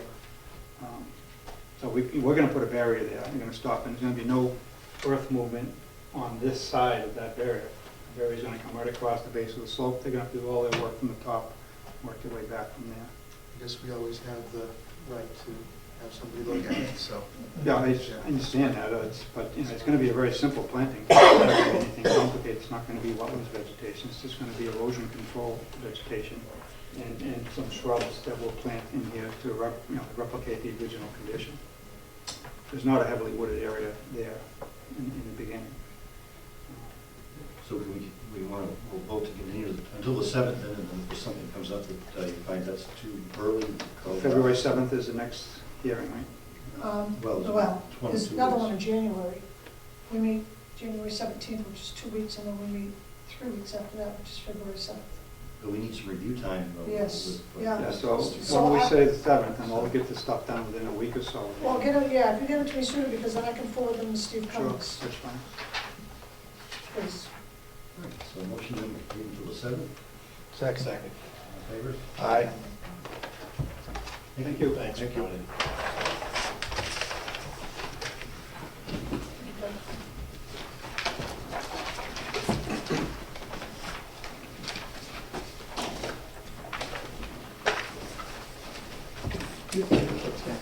Yeah, on my desk on the top drawer. Thank you. I'm sorry. You want to?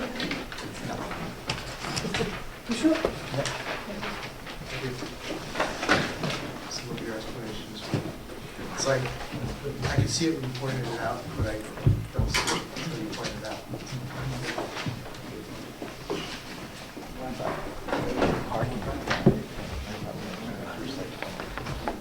You asked the question of parking, the number of spots or the identifying specific spot. I thought he said they had specific. Right, so that if parking was never going to be a problem, you only get so many spots. Right. And it works from there.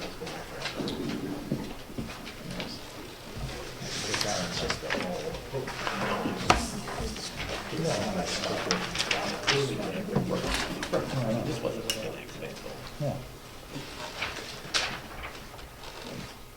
Well, good evening, folks, and if we have a couple co-spokesmen here. If we have And I thank the board for entertaining us again. The last time Jim and I were here, we brought forth some concerns and gave you some paperwork that we're hoping everybody looked at. And these people here, Mr. Ken Iron and Eileen Mushmo? Mashimo, I'm sorry, and Mr. Ed Camo is on the camera over there. I thank you very much, but I'd like to give the floor to them, because they can explain this, and, thank you.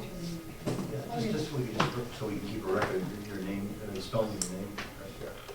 It's Eileen, E-I-L-E-E-N, Mashimo, M-A-S-H-I-M-O. Ken, Iron, E-Y-R-I-N-G. See, we have spoken to Jim Junior for the past meeting, but we don't really know, we mentioned he wanted to bring someone to give a little presentation. We really don't know anything about your organization, so maybe a little bit about. We don't have an organization, we're just citizens. I was just looking for the business card here that says GovernmentOversite.com. Yeah, that's mine. Okay, all right. So are you all affiliated with the same, different, so Ed, your role here is to record? Well, I have dual roles. First, this is GovernmentOversite.com. This is what I do for a living. I videotape public meetings. But I'm also Brookfield's Planning Board representative and the representative for Brookfield for the Stratford Regional Planning Commission and the Stratford Regional Planning Commission's Metropolitan Planning Organization.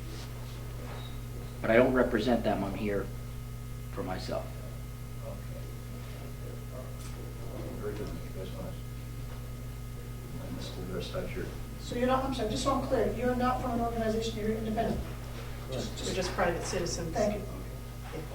Good, good, good, thank you. Do you live in Brentwood or not? No? Where do you live? Where do you come? Okay. Both of you? Yes. Okay, thank you. Wyndham. Wyndham. Wyndham, Windham, depends on Right. it's actually town of Wyndham. Just gotta get my glasses, my other glasses.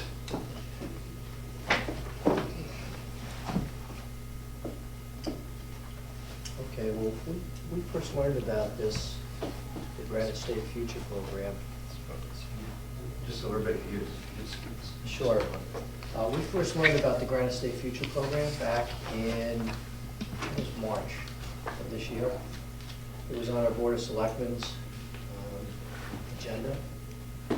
So a few days beforehand, we saw that they would be deciding whether or not to become a part of the program. So Eileen and I got together, we did a little bit of research, and on that Monday, we did a little presentation with them. And we expressed some concerns. Basically, do you know what the Granite State Future Program is? It's, Just what we've been told Okay. from Jim. okay, well, it's an umbrella program that is being implemented in New Hampshire. The program is a federal program by HUD, the EPA, and the DOT. And it's being implemented by a consortium of 9 regional planning commissions in New Hampshire. And Nashua Regional Planning Commission is the lead point of contact with HUD. So they are ultimately responsible for making sure that the program's objectives are met. Now, the Rockingham Regional Planning Commission, when they made their presentations to Windham, were very fond of saying things like, this is a grassroots, bottom-up, voluntary program. And they failed to mention, what they did is they gave our Board of Selectmen a copy of the partnership agreement, which this is the front page of, and there's 12 pages total. And they asked them to sign it. They said that this is really just a continuation of the work we've been doing for the past 40 years. They failed to mention that it was a HUD program. When I mentioned that, 2 or 3 of our selectmen had popped up and said, this is HUD is involved. And the response was that, well, they're just providing seed money for the program, that there are no mandates, and that this is a voluntary program. You can implement as little or as much as you want. So this program here, on the very front page, that the towns are being asked to sign, it mentions that it does this document that was given to our town, and some of the towns were only given the first page. Our town was not given the legally binding agreements that outline the scope of the program, which is hundreds and hundreds of pages in many different documents. So this says in the front that whereas the National Regional Planning Commission is lead point of contact with HUD on behalf of the program, and will assume administrative responsibility to ensure that the program is carried out in compliance with HUD requirements, and holds fiscal responsibility for the program. That's the reference to the Sustainable Communities Initiative program, carried out in compliance with HUD requirements. So Eileen and I went to the National Regional Planning Commission's office, and I asked them to well, you know what, I'm getting ahead of myself. Forgive me. So we read through this document, because this is what was given to our selectmen. And some of the things talked about what the scope of the program was: integrated planning for housing, transportation, water infrastructure, natural resources, economic development, cultural and historic resources, public health, climate change, and energy efficiency. Now, the scope of the regional planning commissions when they were committed, when they were put together, wasn't to be all-inclusive. And this is really social engineering at a very minutiae level. They talk about equal opportunity, not equal opportunity, but equal outcomes in virtually every aspect of our lives. And if you go through all their documentations, you'll see that. They talk about things like the 9 regional planning commissions. One of the elements of the plans will be a housing plan and analysis of impediments to fair housing. Now, we read through the documentation many, many, many times. We spent hundreds and hundreds of hours going through all the different documents and then taking it and then highlighting things of concern.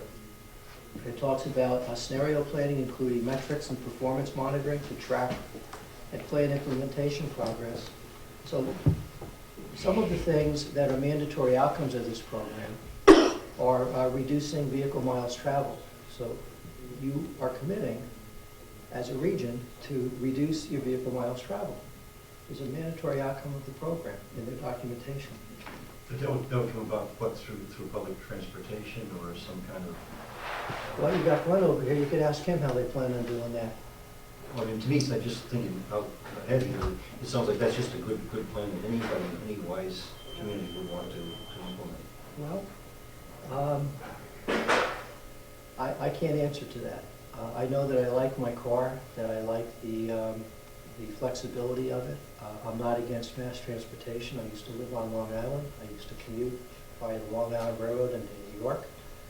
So, you know, I believe in planning. I'm not against regional planning or protecting the environment.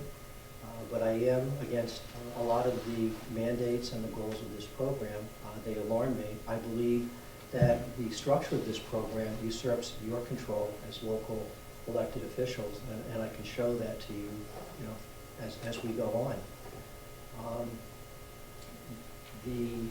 One of the things that I brought up was a concern that it states that there will be regional equity teams for all of the different regional planning commissions, and that are comprised of representatives of underserved and marginalized populations in the region that will ensure the voices of these populations are reflected in the regional plan. So when I asked the representative, you know, who are the underserved and marginalized populations, you know, the response was, we're a bedroom community. A lot of people work, you know, in Boston and Massachusetts, and those people really don't have a chance to, you know, participate in the local government, and so, you know, they want to make sure that everybody's voices is heard. In one of the legally binding documents, the Notice of Funding Availability, there's a definition for underserved populations, and it's not that we're a bedroom community. It says that underserved populations means groups of individuals who fall within one or more categories protected under the Fair Housing Act, and who are of immigrant population, especially racial and ethnic minorities, who are non-English speaking, who have limited English proficiency, B, in rural populations, C, homeless, D, persons with disabilities, physical or mental, E, persons in areas that are heavily populated with minorities, F, populations that have faced generational economic disadvantage. So when you look at that, you realize that a vast majority of the people who live in New Hampshire don't fall into this category. So they're setting up a program that's not representative of everybody equally. And then in one of their other documents, this is from the rating factor narrative. This is a separate document that was attached to the grant application. It was a 25-page document. This becomes part of the legally binding agreement. It says here that inclusive strategies engage diverse and traditional underrepresented populations in a planning process and ensuring that their voices are heard and directly influence the resulting plans, and can be extremely challenging. So, I'm sorry, but I guess where does it get to where there's a direct mandate that would go against something that, or where's it go? What's an example of a direct mandate that would directly hurt us? well, I thought the government was supposed to be the people, for the people, and by the people. And wouldn't that include everyone? Even people that are less fortunate maybe than I am? Right, I mean, our structure is based on everybody has an equal vote. Right, I mean. Yeah, but in this program, you don't have certain groups, these groups have almost all the say, and traditional people. That's yes, just runs yeah, totally that's counter to yeah. I know. Yeah. I look around this room It's and I part of don't. the grant application program, the federal mandate says that 10% of the grant money has to go towards non-traditional governance, meaning non-constitutional governance. So it's like a George Orwell thing, that some people are expert, have expert voting rights over others. What's non-traditional? Well, I think the whole thing here is, No, the seriously. the definitions of what they're putting forth here is leaving us out. And when you read on farther, you see that homeowners and property owners are the actual impediment to a lot of these initiatives going forward. That's what this is all leading to. We're not mentioned. But there's still one vote. The governance in New Hampshire is still one person, one vote. So. Well, there's no way that's not gonna, if you let him finish unfolding this, you're gonna see where this will lead. This seems like it's getting really. Well, you know what, Bruce, with all due respect, when I came here and talked to you people before, I think it was Mr. Wolfchuk who said, he didn't know nothing about Plan New Hampshire. We do know that Well, one person has one vote, Jimmy. One person has one vote. Whoa, hear me out, okay? He said he knew nothing about Plan New Hampshire, not much about the Granite State futures. And that's what we're heavily involved in dealing with here. And to learn about this and to see how this board alone is becoming obsolete and the bottom of the rung. Decisions and plans are being made above you. And we, So, you know, look, did you read any of the stuff I gave you? Because I gave you that contract. Yeah, I had a chance to read the contract. I'll But give you it's an still, example. it's one Okay. person, So- one so- vote, so those people are Yeah. gonna be I'll give you an disproportionate. example. that is an issue. If you, really, specifics are really good because. I'm trying to you do know, that. Okay, so like, in the next 10 or 15 minutes, it would be nice to really shock us. In the grant application, it says that there are strategies to address barriers and incorporate existing plans. Identifying and overcoming barriers. And in that section, it says, anticipated barriers include New Hampshire's strong tradition of individual property rights and resultant resistance to planning and zoning. It goes on to say, during the planning process, the Regional Advisory Committee will identify any additional common barriers and strategies and bring these to the Sustainability Policy Committee. The Policy Committee, whose members include decision makers from the DOT, DES, OEP, etc., will work together to identify potential statewide strategies for reducing and/or eliminating the barriers. These strategies will then also be incorporated into the final statewide sustainable development policy framework. So they've identified that the anticipated barriers are individual property rights. And those groups, that committee will work toward reducing and or eliminating that barrier. That frightens me, and it should frighten you. I wish we had somebody here from the National Planning Commission. I don't think that they would say that was their intent. You have one ring with you. But, I mean, just like Dex said, we have to kind of break this down, or we'll get some examples as we go along here, so. Bruce, let me ask you something. Didn't you read the information we took the time and trouble to Right, I did read it, but it just sounds like a statewide, regional-wide planning guide. And it has to encompass everyone, not just. But you're Brentwood. encompassing everybody but us. We are the impediment. They're stating that there. That language though, just the way that's stated is kind of mind-numbing. But, you say they're gonna eliminate the barriers, and we're the barriers. I mean, that's basically the way you read it, and you pick that out, and I can see how that's Right. shocking. But in the context of the fact that there's always the individual property rights competing with, planning that's done, for the common good, and that's been going on for the last 200, 300, whatever years, as long as, it's gone on since the beginning of history, beginning of time. I mean, in that context, then a lot of what's said there is reasonable, and a statement like that sounds like a pretty horrible misstatement, and a, kind of a shocking thing to have in the document, but it doesn't add up. I don't see where it.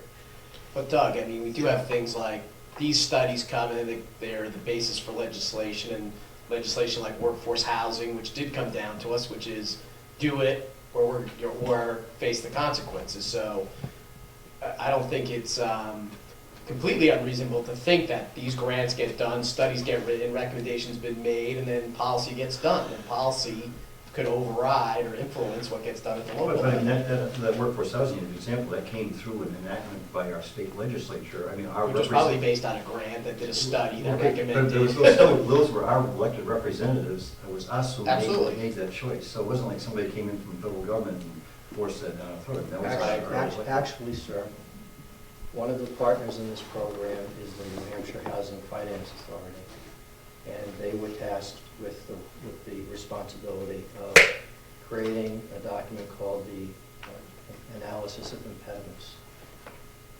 to Fair Housing.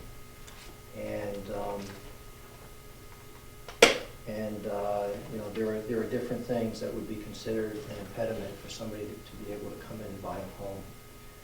The NHHFA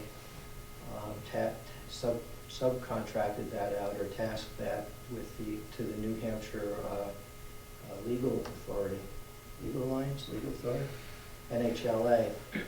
4 of the people who wrote that document, this is some excerpts from their biographies. One of them practices for the NHLA, and primarily in the area of housing and housing discrimination law.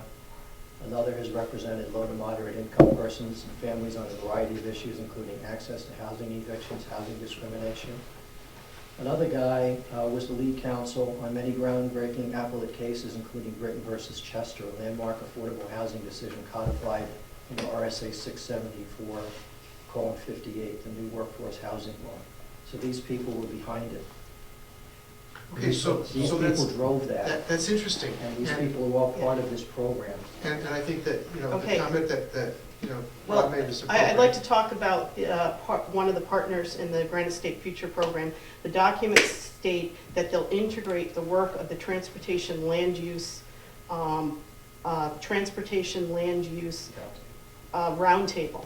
And it was part of Governor Lynch's 2007 executive order, which produced the Climate Action Plan, which was released in 2009. The scientific basis for the NHCAP was based on the 2007 International Climate Change Report that later changed into ClimateGate. I don't know if you remember ClimateGate, but the scientists had changed their data to justify their findings. Yet the Granite State Future is implementing the CAP report's TLU land use policies into the Granite State Future. In the CAP TLU, there are many recommendations that include development of model zoning for higher density mixed-use development, and directives to have towns limit development by designated concentrated growth centers.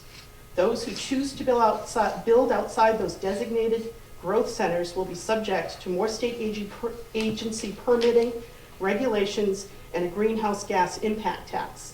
The TLU also recommended adoption of the California low emission vehicle standards and a point-of-sale financial incentive they call a fee-bake program, where there will be a rebate if you buy a high gas mileage car and a fee if you don't. How high will that fee go? In one instance, they mentioned it should be up to 5% of the manufacturer's suggested retail price of the vehicle. Okay, so this is a really great example, because Yeah. if you take all the things that you said, all of those things, there's going to be some things that some of us are going to agree on, some things that we won't. I mean, personally, if you ask me, I think that we should have a gas tax that's a lot higher than it is personally, and we should keep the ways in which we accomplish the objectives straightforward and simple, and reduce the number of government people looking over our shoulder and so on. So, I mean, some things you're going to get me on. Yes, I agree we shouldn't have, fees and regulations for things, but other things, I'm going to be on the other side, and I'm going to say I want that gas tax. So, I guess what you're saying is there's an organization on this side that's working for all these objectives. Okay. And that Well, doesn't one of the bother me. part of the CAP was, the CAP program was to have a sprawl calculator. And they've been working the last couple of years on the sprawl calculator. And it's based on the New Hampshire livability principles, which will be integrated into the Granite State Future Program. And when you have the livability principles, it says compact design, efficient land use, compact design principles, invest in community centers. It all sounds great, conserve working landscape. Well, the website has now been developed, and on their website, they actually have 9 towns that they say are the ideal, that this is their suggestions of how this program is going to work in the development, and that all the zoning in these towns, in every town in New Hampshire, will conform to this kind of development. So I just want to show you, Brentwood was one of the towns. Is the wording should or will? Shall. Should or? Shall be integrated, Shall. be presented to the governor, and shall be integrated into the state policy framework. But So they that actually, still doesn't- the governor still doesn't set local zoning. We said Brentwood was one of the towns. they actually did a case study on Brentwood. Yep. You're not letting And us this get is- to the point this where is we what show they- where you're cut out of the process. This is their vision for what Brentwood So will the be. Constitution's going to change or we have local control. Okay, so what you see here is that traditional Brentwood, I guess you have 1 acre Glenn, I zoning. couldn't hear what you said. No, I'd ask Glenn a Yeah, question. you have traditional I 1 know, and I acre wanted to hear zoning. his answer was. Okay, well, they say 1 acre zoning. So they said on the 1 acre zoning, there's going to be 800 units. Okay, so that's totally false, because that's only 1/2 of our requirement is 2 acres in the town. Okay, well, they're saying 1 acre zoning, so potentially, Plus, they're going to change that on us at some point. I don't know. But based on, they said 1 acre zoning, so on 1 acre, there'll be one unit on 800 acres. And what they're suggesting is instead of having 1 unit on every acre in 800 acres, you have 800 units in 77 acres, and then the rest of the land goes to conservation. So everything is, Well, that may be one of the reasons I really like Brentwood, because we do have, cluster zoning, as one part of our zoning. right, but this Right. cluster zoning doesn't just include, I think, we have cluster zoning too, but they're all 1 acre, 1 family homes, where you have 50 acres and say 25 houses, and you put 25 houses together. This isn't just single family homes. This is single family attached homes, so duplexes, multifamilies of 4 to 8 units, and 200 multifamilies of 10 to 20 units in each building, 10 to 20 units in every building. This is the vision that they have in the Granite State Future. This is the vision they have. It's called Vibrant Villages. There's an organization called Plan New Hampshire, and they go around to towns all over New Hampshire, and they have a thing called the Design Charrette. The plans they come out with are cookie cutter. Every single town decides to do exactly the same thing. Every single town. They go and they have a center street. They narrow the street to make it more walkable.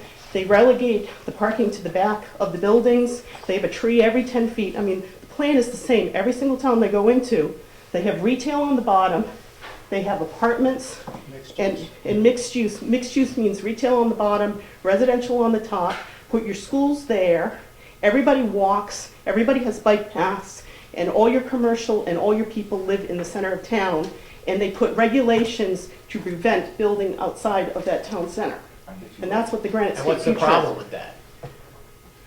Well, if you own I mean- property, if you're a family who's owned property in the town for 300 years and you're on the edge of the town, all of a sudden, through the years, you've given land or sold land to family members Right. and said, okay, you get this 5 acre plot, you get this 2 acre plot, whatever. And then you find out you can't build there anymore. Why? And that's, Because there must have been some sort of zoning change that was voted on somewhere. right, that So- they're going to incorporate the zoning, so the only building that can be done is within the town centers, and they'll make it so Right, but if the town expensive voted to that, build. then- Right, the governor's going to issue an edict then? Well, the governor's office and the departments, the DES, and all these departments will come down with regulations. And they'll come down with regulations on groundwater regulation, they'll come with regulations on your water, they'll come with regulations with, I've heard, soil-based land planning. Right, we've had that for We already have it. 40 years. But they'll come with a bunch of regulations to the point where the value of the land outside that half-mile village center is diminished, and the value of the land inside the village center, so it's a massive wealth distribution scheme. So it's almost like a city though? You go to They Brownstone call in it Boston, yeah. and that, you know what I mean? Well, and this is what, it's called urbanization of rural areas. Okay. So they're going to somehow take all our state legislatures to some mass re-education camp? That's not the Well, state legislature. They circumvent the state legislature by having the regional planning commissions and the state agencies work together to come up with regulations that circumvent the state legislature. So the closest that we came, It's just that we've not come to true. that is with workforce housing. Exactly. So now when we did That's, workforce. that's like a, what do they go, a shot over the bow? Okay, so we did workforce housing, and I think part of the reason why this board did workforce housing is we could see a need in Brentwood for. Right. But, well, see, the problem we But had in then the need Windham is went that, away. yeah. Let me finish. Okay. But then the need went away, Yeah. right? Well- Because it turned out that property values went down, and Right. we couldn't justify Well, what having happened? workforce housing anymore, Yeah. so we basically are recommending that the town vote to repeal it. We believed in its concept, we didn't agree with its figures. Right. Well, in our town, what happened is that we voted for a workforce housing ordinance, and the townsfolk turned it down. Developer tried to put a workforce housing development, the planning board turned them down, they got sued. Right, that's a. Then they got sued again, and again. To the third time it went to the voters finally threw up their hands and said, okay, Then We're this is gonna- in Wyndham? this is in Wyndham. We got They sued couldn't multiple prove- times. They couldn't prove that 40% of Wyndham is under $250,000 for a home? Well, maybe at the It might time. not be that way. Yeah. I mean, at the It time. also depends, it depends on the number Yeah, of that's what I'm units, there's saying. all kinds of, there's all Did- kinds. Right. Did Brentwood know when they did it? Well, Yeah, the we reason did a one- study. That's yeah. One of the reasons we did it, Yeah. just to protect ourselves from Yeah. being sued, so we figured if we're gonna have to have it, then Right. let's do it in a So way what's that gonna, works for us. what's gonna come down is that there'll be new regulations, and maybe Brentwood doesn't wanna have 20 units per acre, and so they say no, the townspeople say, no, I'm not gonna have a 30-unit apartment building right in the center of town, and they say no, Now, who's they, though? Who's they? They're gonna- the townspeople will say Well, no. no, right, and I realize that, but who's gonna come in and superimpose this on us? Well, the developers will sue, because the statewide framework will be to have the 10 or 20 or 30 units Again, per that's- acre in the that center of same each framework's town. gonna have to start with our legislative body in the state level. Yeah, but Bruce, let me bring up something. When we talked to you before, Kevin Johnson said that there were 3 zoning amendments that you guys were not crazy about and didn't want to put in, but you had to. They were mandated. Everything I see going on in this town is mandated. The capital improvement plan, mandated. The master plan, mandated. And who's mandating all this? Where are these mandates and plans all coming No, I mean, from? that's not entirely true. We chose to adopt the capital improvement plan because the town voted to institute an impact fee ordinance in this town so that the people who lived in town wouldn't have to pay for all the infrastructure improvements. There was a lot of new development at the time, going back 15, 20 years. So the townspeople said, we would rather not carry all of that burden ourselves. We would like to impose and have the new development pay for some of that added infrastructure burden. So as the townspeople of Brentwood went to town meeting and voted to have an impact fee ordinance put in place. But of course, in order to have your impact ordinance fee, or your impact fee ordinance in effect, you had to have a capital improvement plan which showed the basis for the need for having that money. Where that money was going. Was going. And I want to say one more thing, and then we're going to let everybody have fair Yeah, talk. And sure. we don't want to exclude Glenn. He's not going to monopolize the conversation. We're not, you guys, I'm not.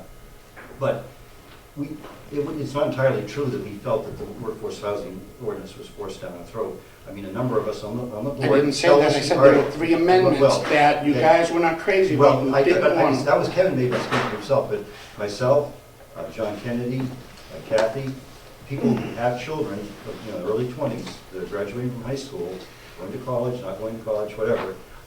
Our own children couldn't afford 10 years ago to buy homes in this town because the prices were, the property values were so high that we felt we were excluding our own children from our community. I mean, that's the basis. See, I think that's the key, though, is you as townspeople decided that this is good for the town. Right. But unless you guys throw out the entire state constitution in our legislative form of government, there isn't going to be any they who come in and take over our state and force. Well, I don't think there were, I think it's creep is what it is, it's creep. And these things do creep, and I think, what you're saying, I think it's worth, you gotta stay on top of this stuff, and you do have to understand what's going on, because things creep on all levels, at all the time. And they happen, environmental regulations, land use regulations, requirements, and they'll probably continue to creep. And, like the workforce housing, I think, is an example. It was almost essentially like mandated, and we looked as a way to protect ourselves by implementing those requirements. But, you know, what's the next one that comes out that's like that, or something along the same vein, so. Bruce, give him a chance to do the breakdown. We have something, we can break this All right, down and show you can, why. but let's, Yeah. enough has been, or some has been said here that, you know, Glenn may want to make just a few history responses. That's fine, yeah. A few things, and if he does, I mean, it needs to be a balanced discussion. No, that's fine. Rob had asked me a question, or tried to ask me a question.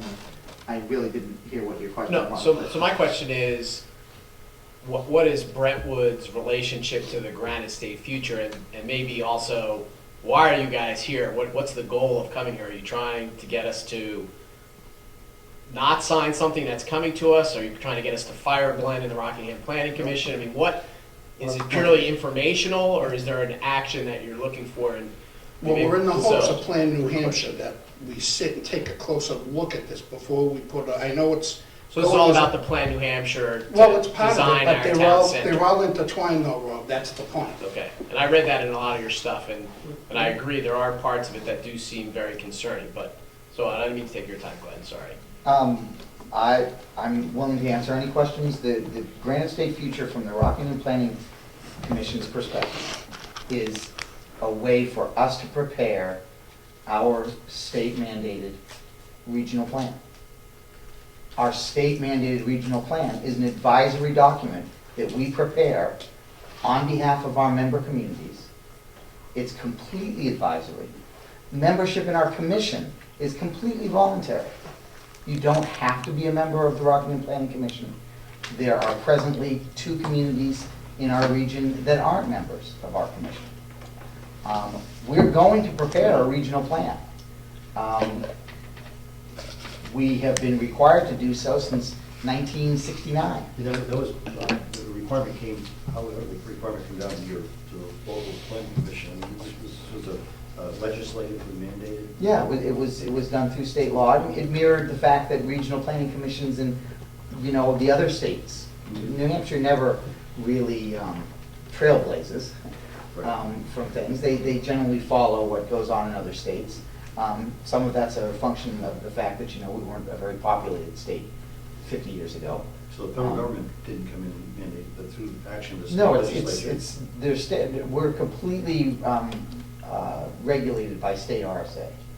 But the entire concept of Regional Planning Commission is to act as a regional source of planning information for our member communities. So, to the extent that they're implying, or that these contracts imply that there's forced social engineering or increased minority presence or unfair minority in the broader sense representation, or voting on a one person, one vote, what is your opinion as to the accuracy of, or influence that has on the plan? I would say the preparation of our regional plan has been something that we've done in fits and starts for 40 years. We have typically involved in our outreach process planning folks. Members of our planning boards have typically been the largest percentage of our membership commission. Most towns get 2 representatives. The bigger the town, past a certain threshold, you get a 3rd commission member. Past another certain threshold, you can get a 4th commission member. So typically, in the preparation of our regional plan, we have looked to planning folks, boards of selectmen members, conservation commission members. Those have generally been our constituency. As a result of receiving the Sustainable Communities grant money, there was a stipulation put on us that we would expand the outreach that we did in the preparation of our plan. I've got to say, it's an unusual step for our office. I think an unusual step for everyone's office to be told that you have to listen to and engage a much wider variety of people when you prepare your plan. But it honestly doesn't offend me to expand the number of people that are asked to participate in the process. For our region in particular, we are having some trouble determining who the disenfranchised folks are.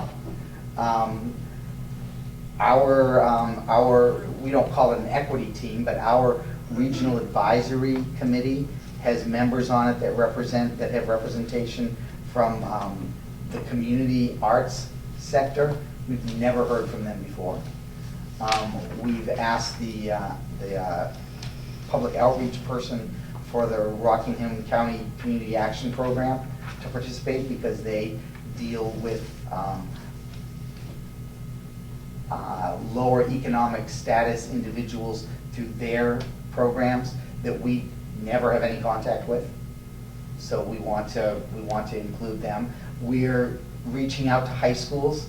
We've never asked high school age kids to participate in our regional plan, but we're going to do it with the preparation of this plan. I think we'll get input from a lot of people that we haven't heard from before.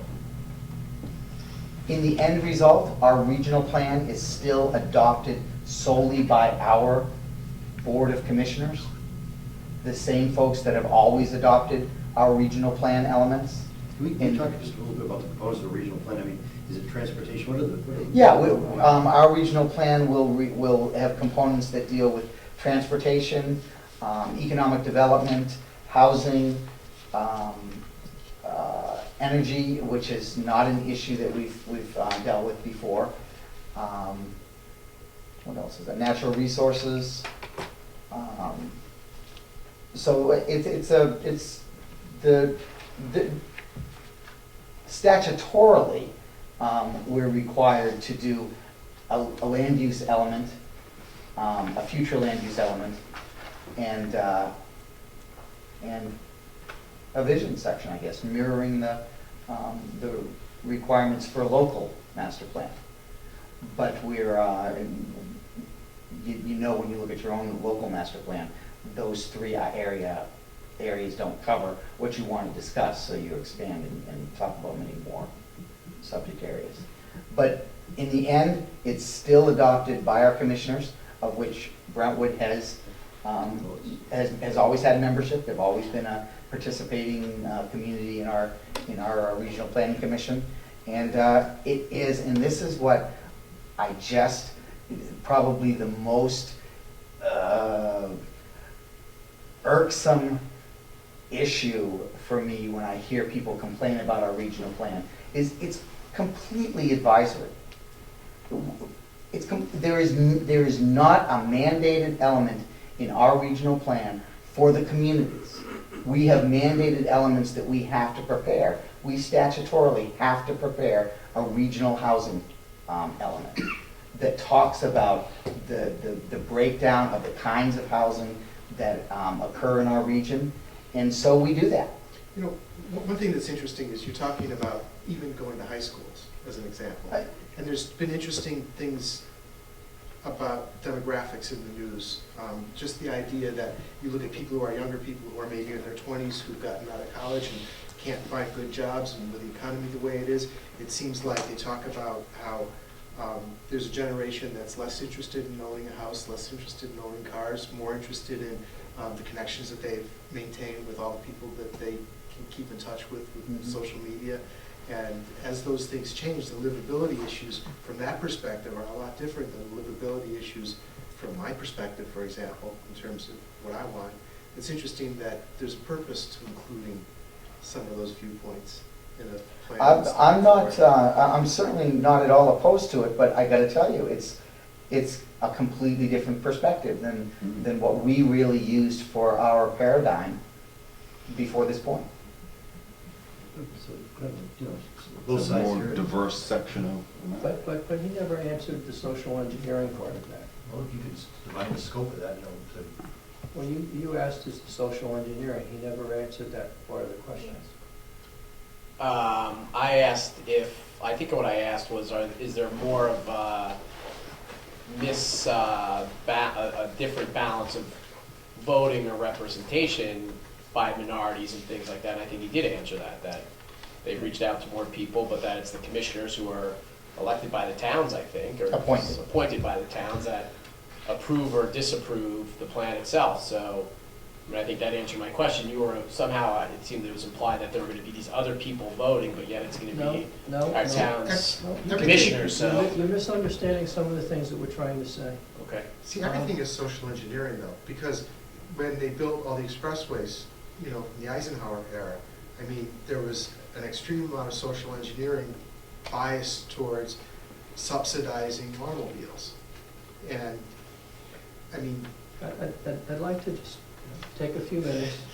I can tell that you're not really open to hearing what we have to say. No, we're I just trying to kinda integrate it get into the our, impression we're wasting we've your been, time. we've been planners for quite some number of years, so we have, you know, the reality-based side of how we see the operation. I understand, and I'm not in any disagreement with Glenn when he says that the regional planning commissions are advisory only.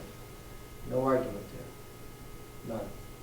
Can we just go back to a question I asked you? What is your goal tonight? My goal is just to inform and educate. Just to inform, it's not to Absolutely. try and... No, sir. Okay.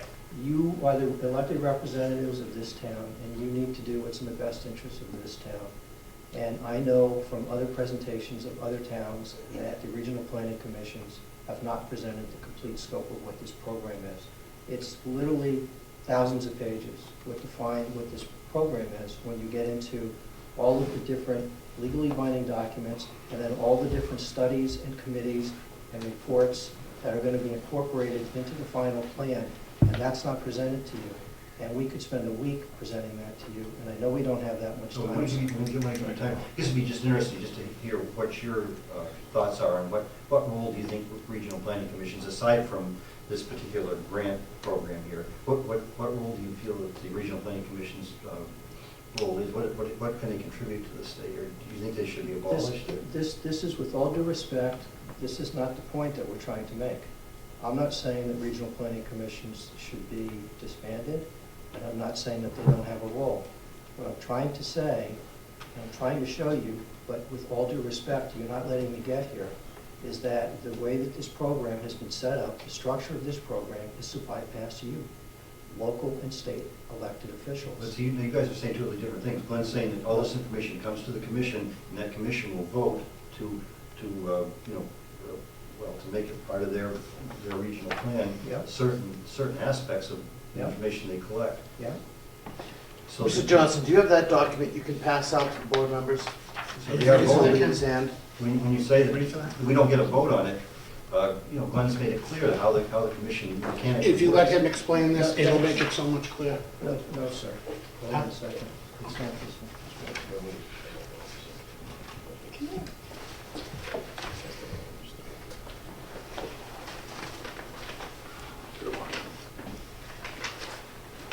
Our goal here is to help you become aware as well of what Plain New Hampshire is, where they have their talents tethered, Granite State futures, etc. I mean, I think that would be the most helpful thing, because a lot of this is Yeah. maybe interesting to learn, but it seems like there is either some action. Correct. Or what would I mean, And say I you're agree with about you, to- what would you're I about do? to ask the I mean, if I taxpayers agreed for a with warrant you, what would I article do? for an entity that you yourself have admitted you know very little about. And that's extremely troublesome as a Brentwood taxpayer. But we are so knowledgeable of what the outcome is. We follow the Exeter program, on Lincoln Street in Exeter. So that's all we were really looking for. We were looking for their help in physically, giving us some ideas on how we better plan a town center. We weren't looking to get involved. However, you're about to enter into a legally binding contract Well, we have to see that. I mean, if we did, we were fortunate enough to get the money. with Plan New Hampshire and their entities. And that's what we're concerned with. You may be expecting one type of outcome, but entering into a legally binding contract, just as getting involved with workforce housing, it turns into a much bigger animal than you ever envisioned. And trying to get out, ultimately, could prove very troublesome. We're just trying to give you information. That's ultimately our goal here. Could I Sorry, just- go ahead, Ken. So it relates to Plan New Hampshire, not the planning commission per se. They were all entangled. Well, the planning commission. I know everything's But- entangled, but, But, yep. okay, thank Go you. ahead, Ken. If I could have 10 minutes, I want to explain this chart that you just put in. The chart was put together based upon excerpts from all of their legally binding agreements of the partners of this program. Okay? And who put this together, sir? I did. You put this together, okay. So it starts out with, from the Granite State Future Agreement on page 1, there's an excerpt that reads, whereas a partnership has been created comprised of the state's 9 regional planning commissions, cities, towns, county, state agencies, quasi-government organizations, University of New Hampshire, nonprofit organizations to work cooperatively in the development of the 9 coordinated regional plans and 1 integrated statewide policy framework. So what that means is that there's going to be 9 regional plans, and they're going to be integrated into a statewide policy framework. Now, one of the mandatory outcomes of the Sustainable Communities Program is aligned, and these are quotes, aligned federal planning and investment resources that mirror the local and regional strategies for achieving sustainable communities. So what that means is the federal planning must be aligned with the local and regional plannings for sustainable communities. The federal planning is nationwide. That planning is not going to change based upon the input in your plans, but the other way around. You need to, all of them will be aligned. And from this first quote that I read, the local and regional plans will be aligned with the federal planning, and the Granite State Future aligns the 9 regional plans with the statewide plan. So that means that federal, state, regional, and local plans will be all aligned. Okay? Then another quote from the Notice of Funding Availability from the HUD document says HUD is committed to ensuring that programs result in the achievement of HUD's strategic mission. So they're there. This is not a grassroots bottom-up program that we talked about. In fact, if I just want to take a second and just read from their contract, the HUD 1044 form, which says, which has on that form in bold, underlined, capitalized letters, substantial involvement. It says HUD's Office of Sustainable Housing and Communities will work in partnership with its grantees to advance the program objectives of the grant program. The cooperative agreement allows for substantial involvement of HUD staff to enhance the performance of the grantee and the completion of their deliverables. Anticipated substantial involvement by HUD staff may include but not limited to, I'm just going to read a few of these. Review and provide recommendations for the final report/study, including final interpretation of study results. Review and approval of key personnel. Implementing HUD requirements which limit recipient discretion. And where appropriate, substantial direct HUD operational involvement or participation during assisted activities. So that's not really a bottom-up program.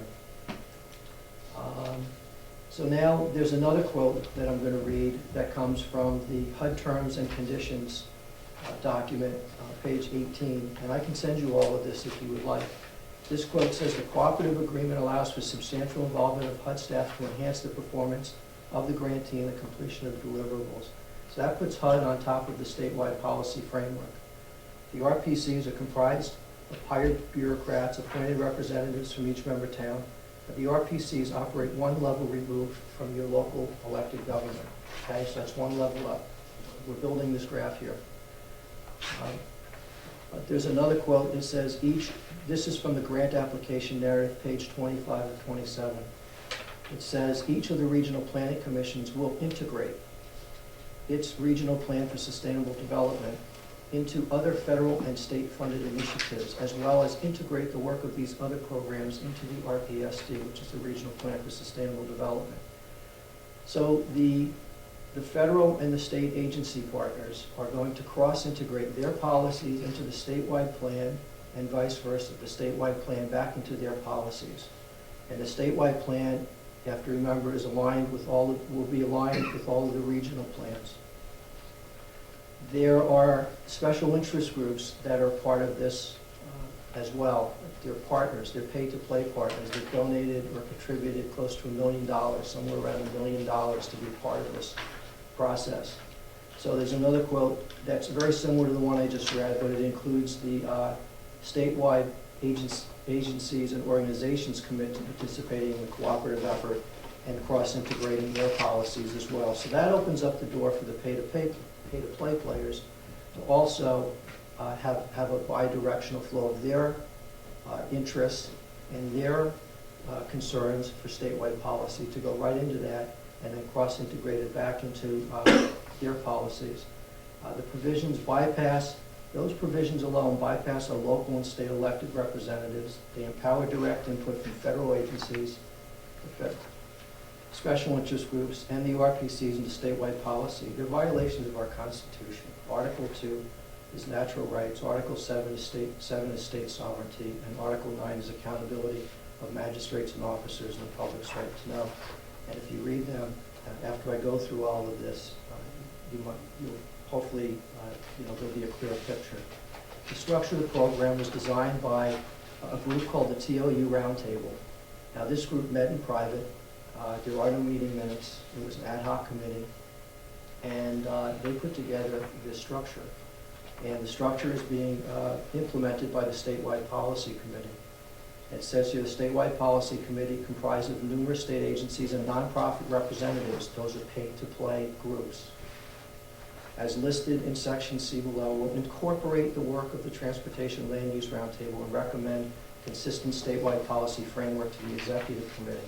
Okay, so now they're another level of unelected bureaucrats that are removing you from the process.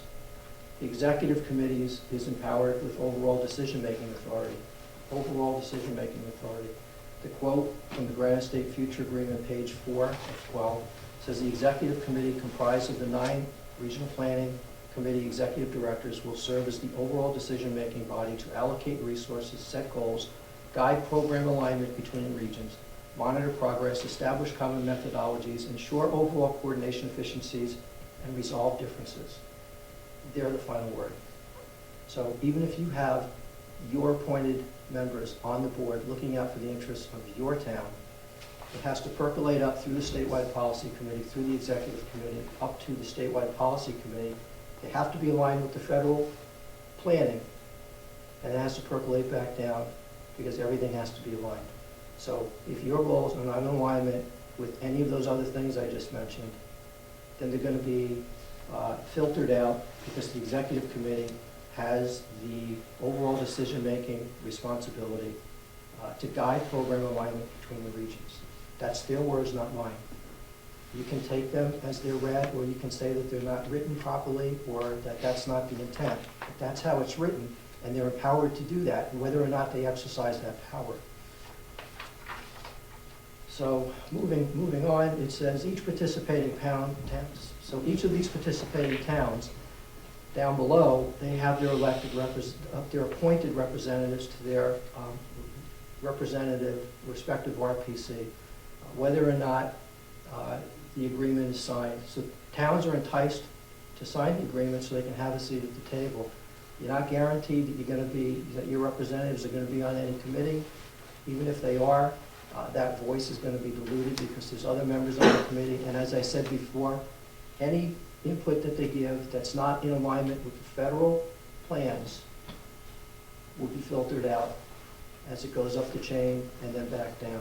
It says it here. Again, you can take me at my word. You can read these documents. I'll provide you with all the documentation. I'm not taking any of this out of context. I'll give you everything. You can read it in the context that it was written. The last thing is that the structure of this program was designed in secret. It was designed by the TLU Roundtable. In secret, no meeting minutes, an ad hoc committee. I can show you the email sent to me by Carrie Deers. Carrie Deers is the woman who signed the agreement on behalf of the entire state of New Hampshire, the National Regional Planning Commission. She's the lead point of contact for the state with HUD. She told me there are no meeting minutes, and it was an ad hoc committee. They don't need to do it. That's the structure that you have in front of you.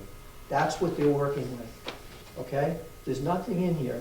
All of the agencies, all of the partners have agreed to cross-integrate their policies with statewide policy framework and back into their agencies. The agencies are federal agencies which should not have any input at all into our state and how we run it.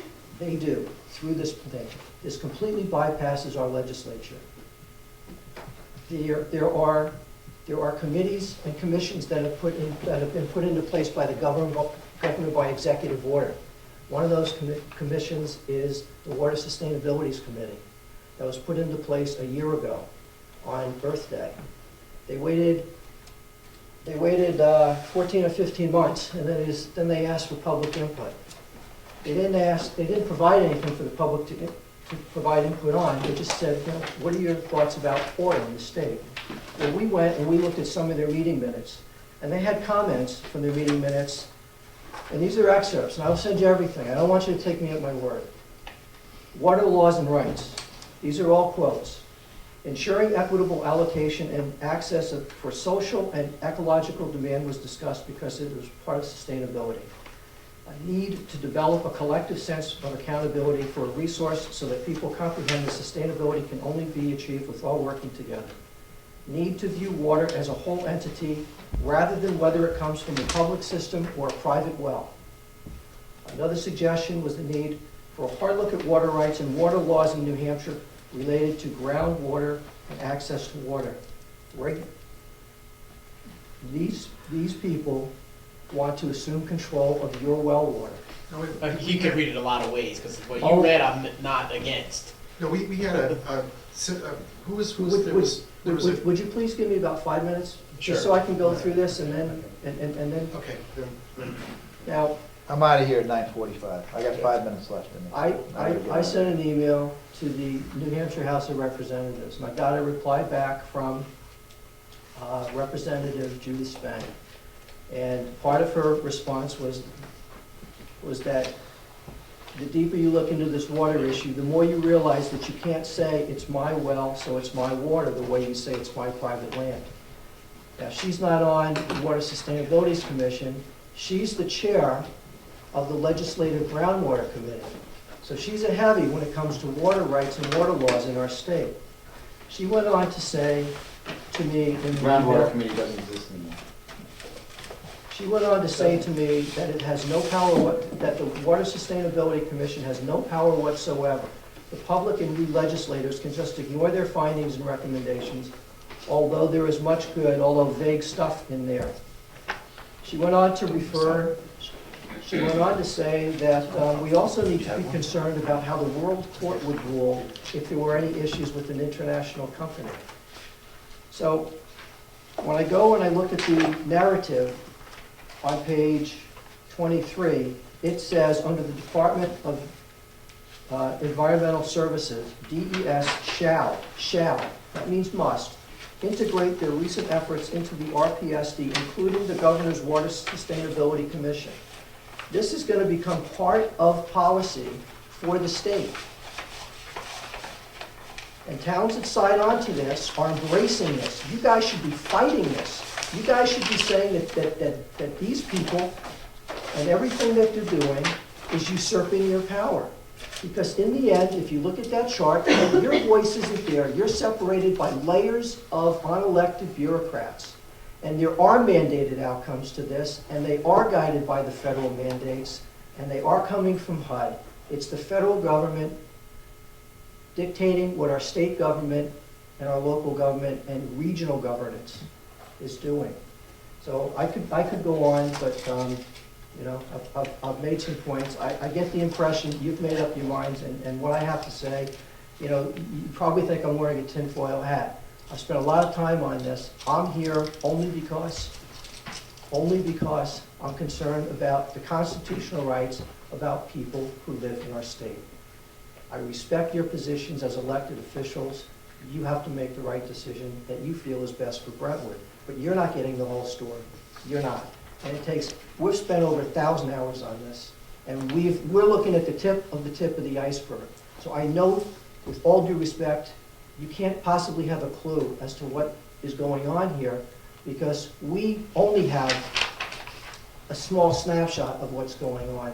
But if you look at the agreement and what the partners have signed up for and what they've committed to, is to design the statewide policy, to cross-integrate those policies into their policies, and then implement them. I want to leave you with one more quote, and then I'm done.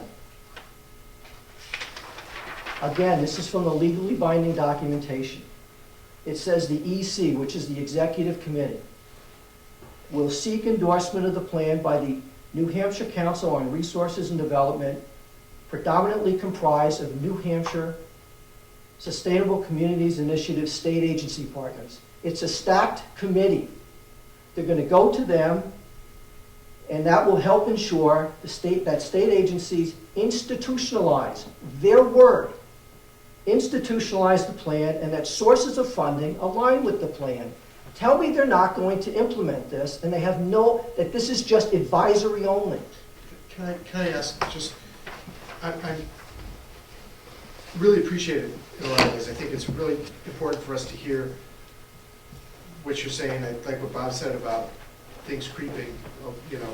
And this is not for 2-3 years from now. This has target dates like 2035. Okay, but my specific question though is, you've got this going on, there's a contract that we have to sign to be part of this? And No. is there, No, what is the contract that you're talking about us signing? These guys initially got us involved with the Plan NH and the charrette that you guys were talking about. They asked us to talk to you about the Granite State Future Program, because the Granite State Future Program is tied into the charrette. The charrette is going to come back and make all their recommendations based upon everything that's going on in this program. So, you know, I'm sorry, there was one more. Well, I thought there was this, you keep talking about this contract. Contract, what is it you're talking about? What is the contract? Listen, whether or not, the truth is, whether or not you participate, whether or not you sign this agreement, these plans are going forward. They're gonna do this, but The contract is by us, by being a member of the Rockingham Planning Commission, Right. who's making this, who accepted this grant, who's making the statewide plan. So by being a member, he's saying we've signed on to this. Yes. Bruce, if we could, we haven't heard from Mr. Camo, and I believe he said That's he's what he said. actually a commissioner We should on resign. the Stratford Planning Commission, and I'm sure he could probably wrap this up if he would, and we can all go home. Yeah, Thank make you. it really, really quick. I'll second that motion. I'll make it really quick. Go ahead. Thank you, Whit. 2 years ago, the Brookfield Selectmen, I came to town about 2.5 years ago, started going to their meetings, and I wanted to be appointed to something because I wanted to be interested. I was always interested in planning and stuff like that, so I asked to be appointed to the Stratford Regional Planning Commission, which there are 9 in the state. And they said sure. So 2 years ago, I started trekking down to Rochester at the Stratford Regional Planning Commission at the Community Center, and started going to the meetings. You have the Federal Highway Administration shows up a lot. I wanted to ask, have any of you been to your Stratford, your Rockingham meetings? We had a very active participant who recently passed away. So I'm saying none of you on the board has been there before. No, I haven't. Well, you need to start going. Now, I videotape mine, even though I am one of the commissioners, but I videotape Stratford Regionals. Now, this is very concerning to me because you asked before, what does a regional planning commission do? You would think that it's obvious. If Wolfboro does something close to Brookfield, it's going to have a regional impact, and we should have a way of meeting, coming together to make sure how is this going to affect us. That doesn't seem to be the main thing they seem to do at these meetings. It all seems to have to do with federal involvement in state and local affairs. If you go to meetings, you will see this.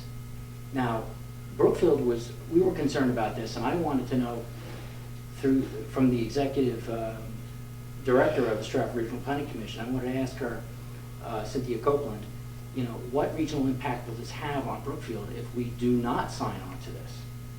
So what I searched around, because in one of the meetings they kept mentioning GSF over and over again. They use a lot of terms I didn't know right away. So I said, what is this GFS? And they said it's the Granite State Future Agreement. And they gave me this very brief description of it. And I said, why haven't any of the other commissioners heard about this? About 2 weeks later, not me, I was kind of left out of it, I think purposely. Action Media, which is the PR campaign company that was hired by the National Regional Planning Commission to give a training seminar on how to sell the Granite State Future Agreement to the towns. Well, this was very concerning to me that I was left out of it. So Glenn knows that I went to the Rockingham Planning Commission to that Action Media presentation of their training. 2 days later, I get a letter in the mail, a cease and desist order. He did not want any videotape or any information that was in that meeting to be put on the internet where my business is. I called my lawyer and they said, he can't stop you, it's a public meeting, put it up. So I put it up. Haven't had a problem.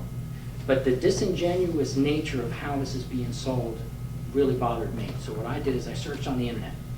I searched and called a lot of people and I asked them, what is this Granite State Future Agreement? Well, I stumbled on, this is how we met, I stumbled onto his research. And I had him come to the Brookfield Planning Board and give a presentation of his research. Now in Brookfield, all we really ever have to worry about is the neighbor's pigs getting out. We're very rural, we have no, our zoning is all rural and agricultural, that's all. But we're very concerned about outsiders coming in and telling us what to do. So we fairly had him give a presentation of, similar to what you got here, and actually this was more comprehensive. And then 2 weeks later, I had asked Cynthia Copeland to come down and give their side of it, to give a fair, equal side. We have tried twice to get Cynthia Copeland and her staff to come and give us a presentation, one-on-one. We did not want to go into their office and do an all-encompassing, view of this. We wanted her to come to, because they're advisory only, and we wanted advice on what regional impact this would have. Still, we officially, the town and selectmen officially sent them a letter, and they will not come and do a presentation. This all comes down to one thing. When you involve the federal government in anything you do, there are always strings attached. You know this. All Ken is trying to tell everybody is that you need to research this. Don't only rely on your town lawyer. Go through all of his stuff and comprehensively give it a chance. In Brookfield, we wanted to be fair. We wanted to get the Regional Planning Commission there and Ken, because what happens if Ken's stuff isn't even true? We wanted to compare it. They wouldn't do it. There's a reason why they're not doing it. Why were we never told about the HUD 1044? We weren't told any of this. When the Stratford Regional Planning Commission had their open house to discuss the Granite State Future Agreement, I asked these questions. They were dumbfounded. I asked the other commissioners, why aren't you asking any of the questions? You can actually watch that on my website too. Most of the commissioners didn't even know. There's at least 6 commissioners on the commission that still question, what are we doing here? Even the commissioners feel like that we're being left out of the process. We're not being told the whole truth. If this is such a wonderful plan to make planning equal for everybody, then they should sit down and explain the 1044. They should explain how they're trying to align the federal planning, international planning, federal planning, and local planning to be all the same. I mean, if you just research it. So just in closing, I just want to just tell you, just take this very seriously and just research what he's got here, because we kicked it out. In fact, the listening stations, which are cardboard boxes, I don't know, were you approached with this yet, with the listening stations? We're not using them. Oh, you stopped using them? We've never put them out. In Rockingham, you never? In Rockingham. Okay, well, in That's Stratford. our region is Rockingham. Sure, well, in Stratford, it was put out. But our selectmen said, it's not going out. Absolutely not, unless they come and do the presentation. Now, I don't want you to get defensive. I really believe that regional planning is really important.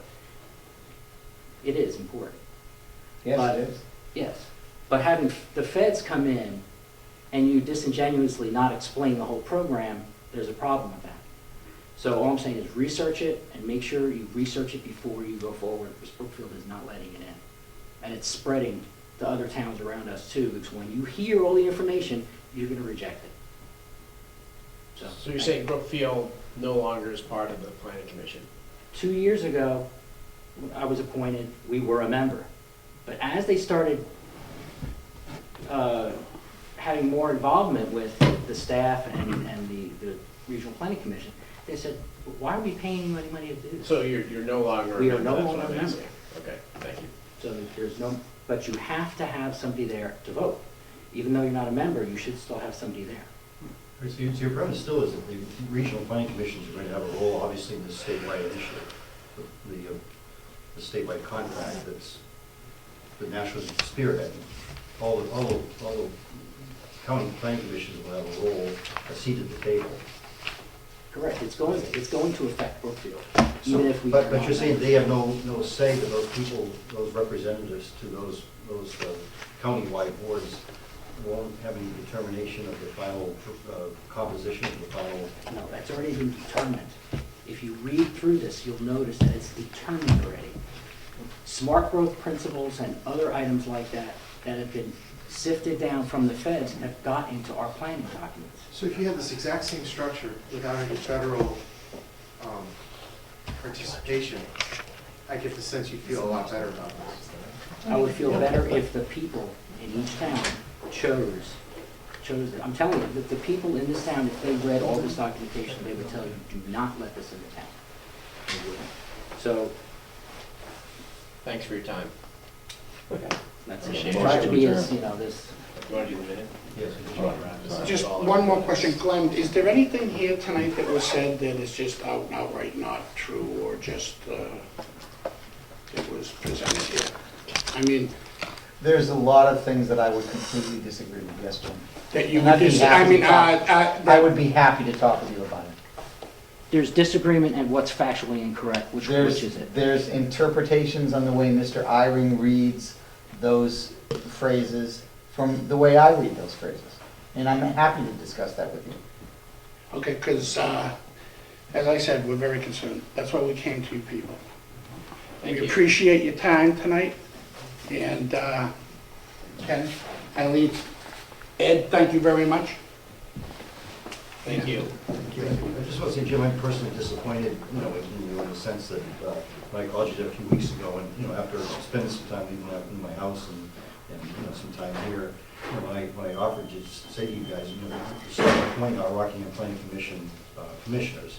And I said, we're not at that point of appointing you guys commissioners at this point, but I would like to see you go and to the monthly meetings of the Rockingham Planning Commission. I've been to the Rockingham County meetings. Yeah, but I'd like to really go there and ask some questions and kind of report back. to Well, what's I going sat there and listened to some of these carbon claims and everything else, and as Ken brought up, they were from the climatologist scientists who were busted, and I don't know why they're using those numbers, and that was asked by a citizen in that meeting, and we couldn't get an answer. I mean, Well, that whole thing was overstated in terms of what the intent was and what they were doing with data, and the way it was reported it was just way overblown. You look at climate change, and you look at other things that are going on, there's plenty of evidence that we have a problem. But you're talking about serious money being put into this program, and these people were falsifying the results. That is a problem in order to come to a means. That's a problem. And, there should be no argument there. No, there is an argument there, but, for another night. Yeah, for another night. Well, thank you. thank you. We certainly respect all the energy you put into the process. No, really, it is very much appreciated. So, Listen, I can tell you that if somebody were presenting this to me, if I were skeptical going into it, I would find it hard to grasp the concept. Because people, What can I help you with? people believe that things like this can't you're free to happen. break it. No. You pointed it out. That's exactly what this is. It's a long-term plan, and this is part of that process. And again, with all due respect, you're not in that chart. And the state agencies and the federal agencies are going to impose this on you. And I can send you links to stories. The EPA is now declaring rainwater a pollutant in Virginia. Okay? I can send you a link to that. This is just a couple of weeks ago. This is the kind of crap, excuse my language, that's going to come out of this. And it's going to be an order of magnitude. Because once they go, everything that they come up with will be, can and will be implemented by state agencies as regulations with the force of law. And we've got some other business to take care of. Okay. Thank you. Thank you. I'd like to make a motion to approve the December 20 minutes. For discussion, yes. For discussion, Sure, right. yeah, yes, I have a second. I can make a couple quick copies, but one of the first paragraphs from the first page, we talked about Do you want us to wait with you? the public hearing coming up Okay. next month. And I want to add, the minutes as you have them, but I want to add a sentence to the end of it, just so that it's clear. And I'll pass this around so you can read it. Very cool. You want a copy? Yes, please. Who wants a copy? Here you go. Rob needs a copy. Rob needs a copy. Anyways, that's the Did you have original any one. notes on that? So you got the paragraph, Yeah, switch it. see the paragraph that starts with Greenwood? At the very end of it, I want to add to that. Mark, I'll pass it down to you. And so on. Just talking about the zoning proposal on Pine Road. Mm-hmm.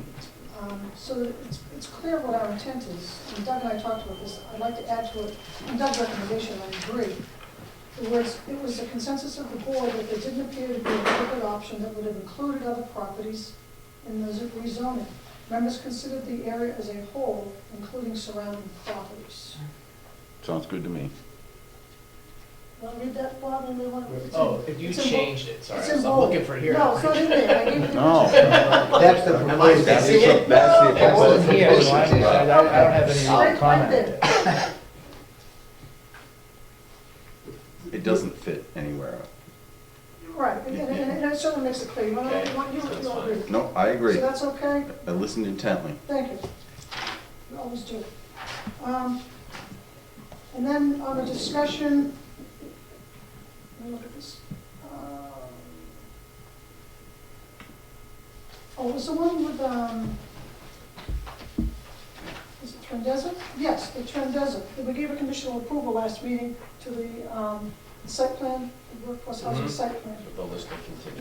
Yes, and one of the things you brought up was the ability for the documents to be reviewed and town council. Right. So the sentence, there's a paragraph that starts, Wolfchuck asked if the board could review the workforce documents relative to the one-year covenant and not restricting the income limit after 1 year on the workforce units. So I would like to be clear on that. So my next sentence, I'm not sure what I have there, but I want it to read, Greenwood noted that our legal representative would be reviewing the documents as part of the conditional approval, and that it's perfectly appropriate for the board to consult with their attorney as part of that process. You were concerned with us not being able to offer input to those documents. Right. And so Doug called me on that, and he's worded it quite well, and I think it's important, Okay. because we talked about that. at No, the we have, meeting. we did. And so we have the ability, when the documents go to council, there's conversation back and forth, so. Okay. So you guys good with that change too? Mhm. The only other thing I want to do is make a note of the time that Steve Cummings left, because that's probably important down the road. So, down on the bottom of page 4, I'm just gonna add, after we had the discussion with, there again, that was the Twin Desert. Steve Cummings left at this time, so the bottom of page 4, I'm just gonna make a note when Steve left. And I'm gonna put the time now, but he left after that hearing. Okay. That's the only change that I have. So, we have a motion in a second, so. To make him as So amended. to approve the minutes as amended. As amended, yes. Second. Thank you Second. for your help on that, Doug. You're right. Doug, second, did you second the original You one? know, when I put that stuff down for question, I So do, you can second. I have no, Oh, second, yes.